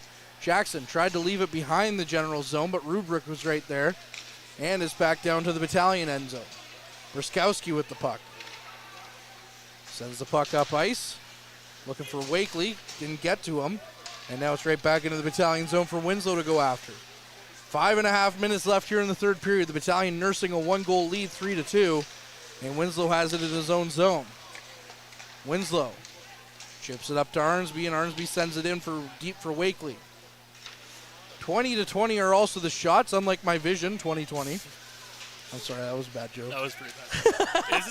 It's all about killing the clock right now. 5 minutes left. If the Battalion can kill off the next 3-ish minutes and get that empty net, that's kind of what their goal is right now. Well, we'll keep an eye on Bickle for you for sure and let you know when he gets out of the net. Now it's Buckley over to Jordan Ertl. And he sends the puck in deep and goes for a quick change. Nelson tried to give it to Hislop. He misses the puck. And Gagne sent it into roll-offs, and now Zito comes away with it, though. Zito looks for McDonald, can't get it to go, and now Nelson has the puck in his own zone and tips it off the glass. Down the ice. That's going to be Morelli with it. Morelli over to Stewart, and now It's going to be Gagne who carries the puck into the Battalion zone. With a far shot, DiVincentis didn't have it as it squirted up and off his shoulders and then landed beside him. The fans knew where it was. DiVincentis did not. Well, and that's when from the angle that we're at, you have no idea if that's going to hit his back or his side. And again, that's another instance where it's like, if there is a goal to tie this game up, it's going to be crazy.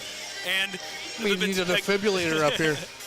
And the thing with the Battalion, again, that I find very interesting is they're very kind of Jekyll and Hyde kind of team where when they're not, like tonight, where their passes aren't crisp, they're not the same team they are when they're at the top of their game with their passing. No.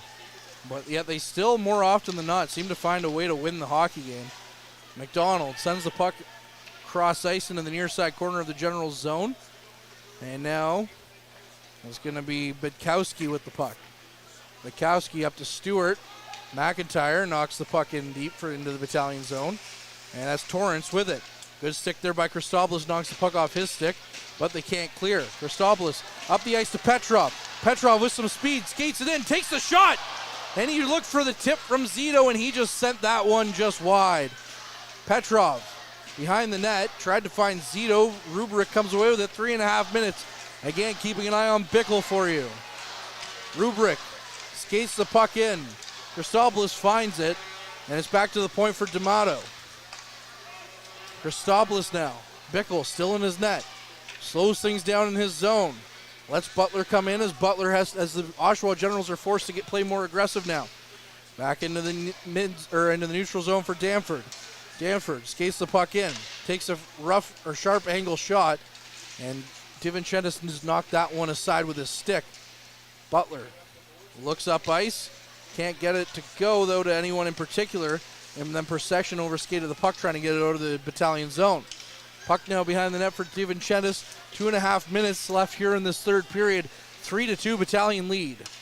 Battalion send the puck down to the General zone, and D'Amato is going to be the first one on that. D'Amato with Tarasevich and Van Steensel right there.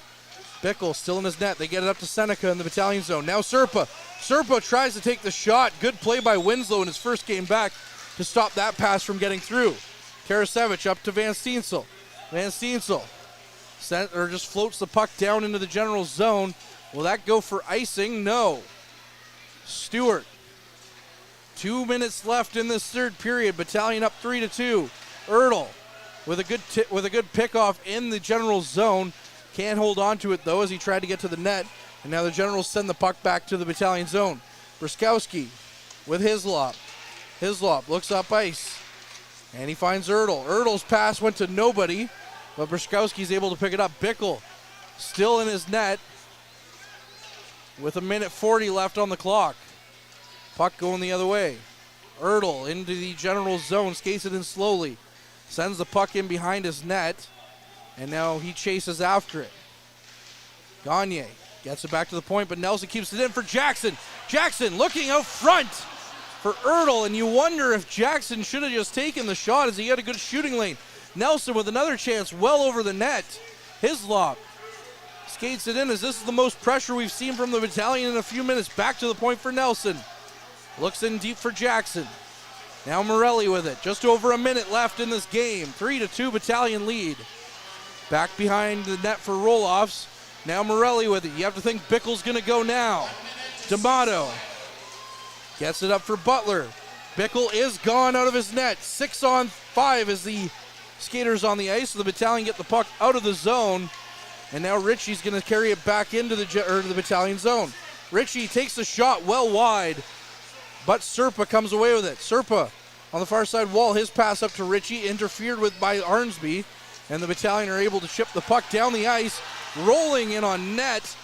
But Stewart's going to turn that one away. Under 30 seconds, Van Steensel turns from the neutrals, or from the center ice, takes the shot.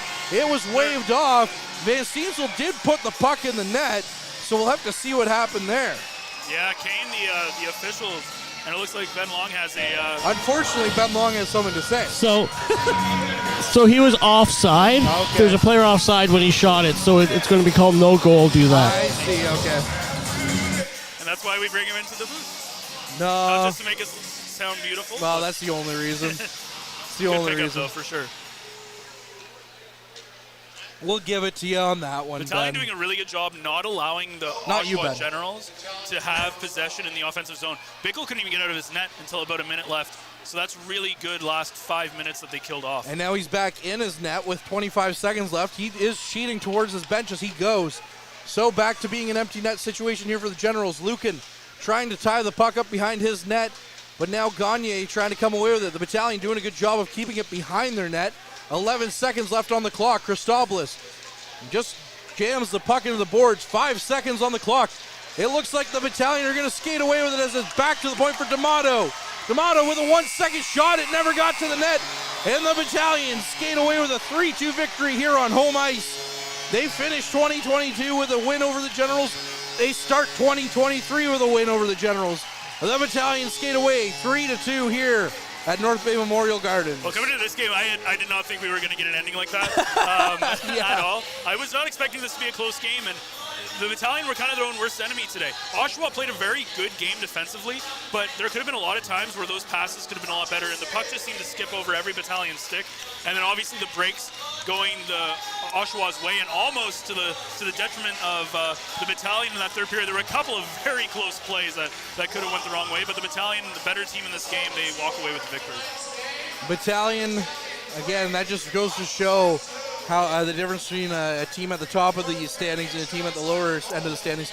And that's the beauty thing about this OHL, is that a team can win on any night, but the Battalion able to use their depth and their advantage, or in their experience, to their advantage as they come away with a 3-2 win. Shots on goal are 23-20 in favor of the Generals.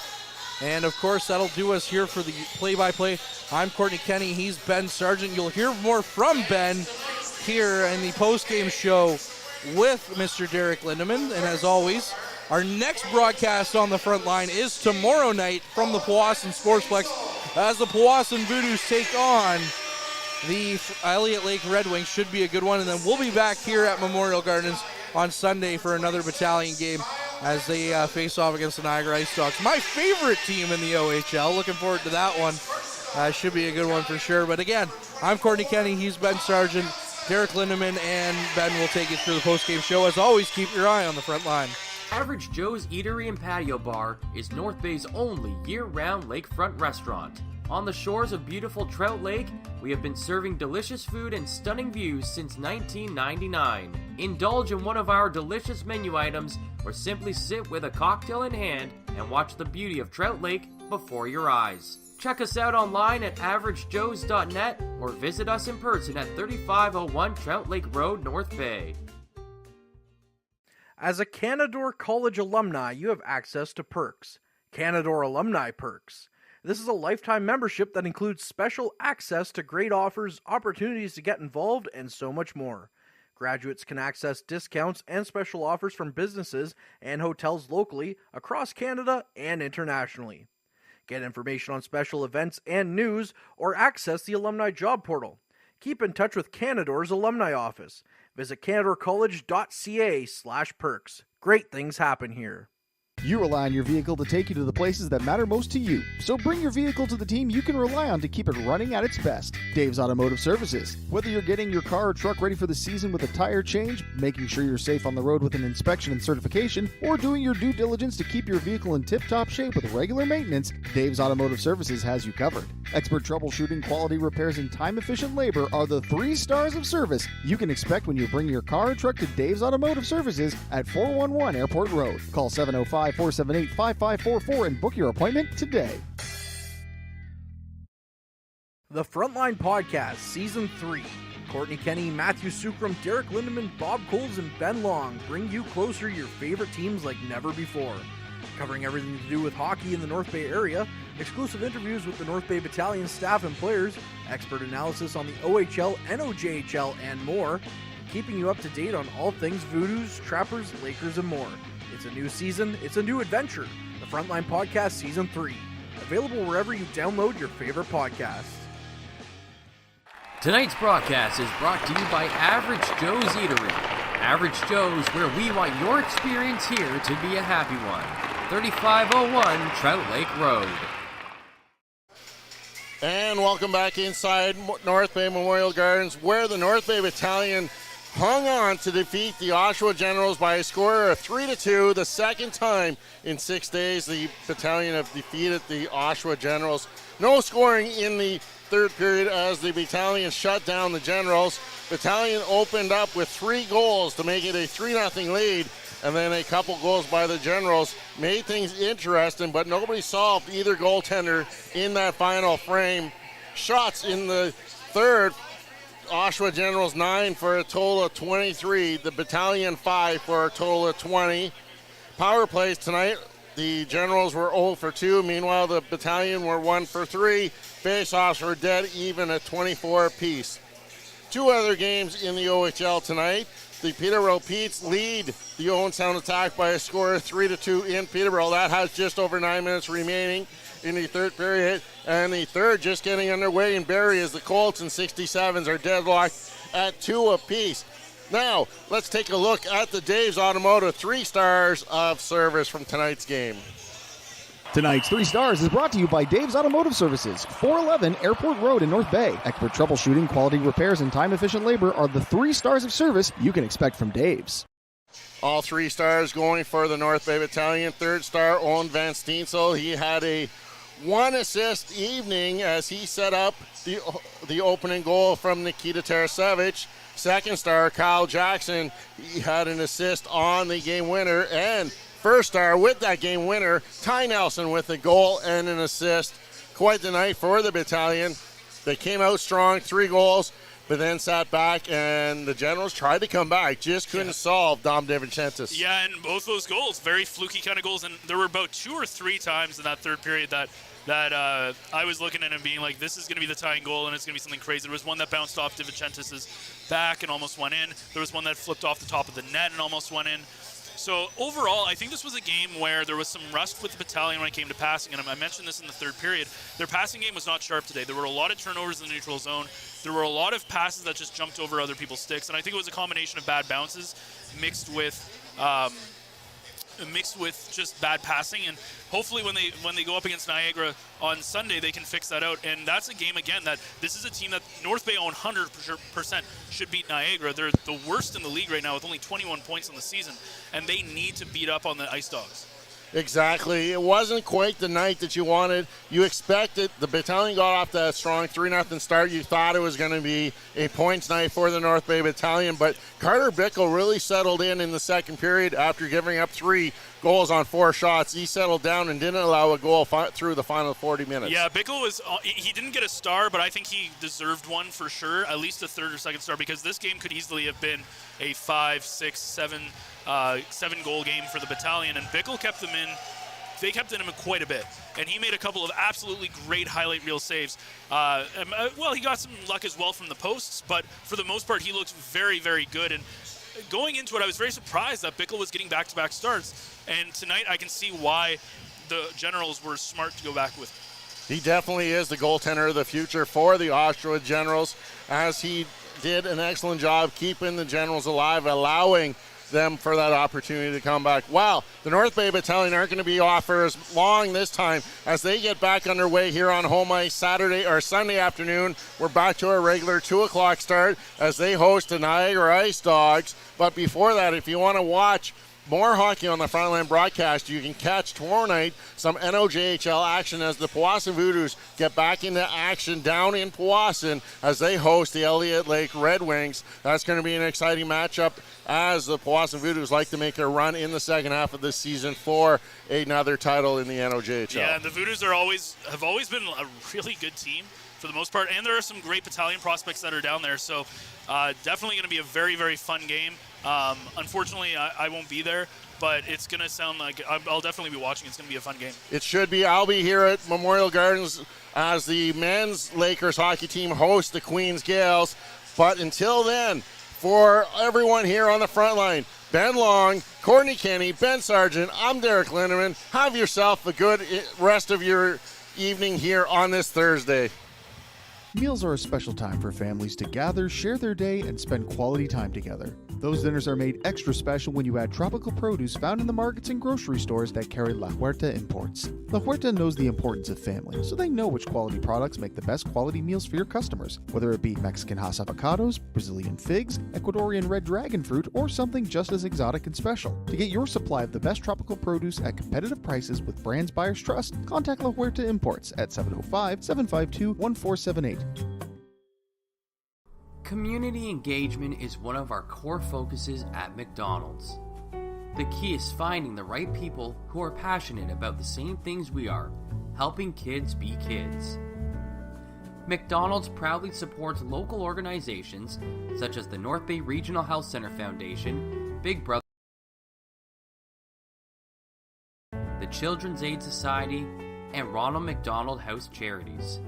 Stop by McDonald's on 1500 Fisher Street, North Bay, to see how we can serve you and the community every day.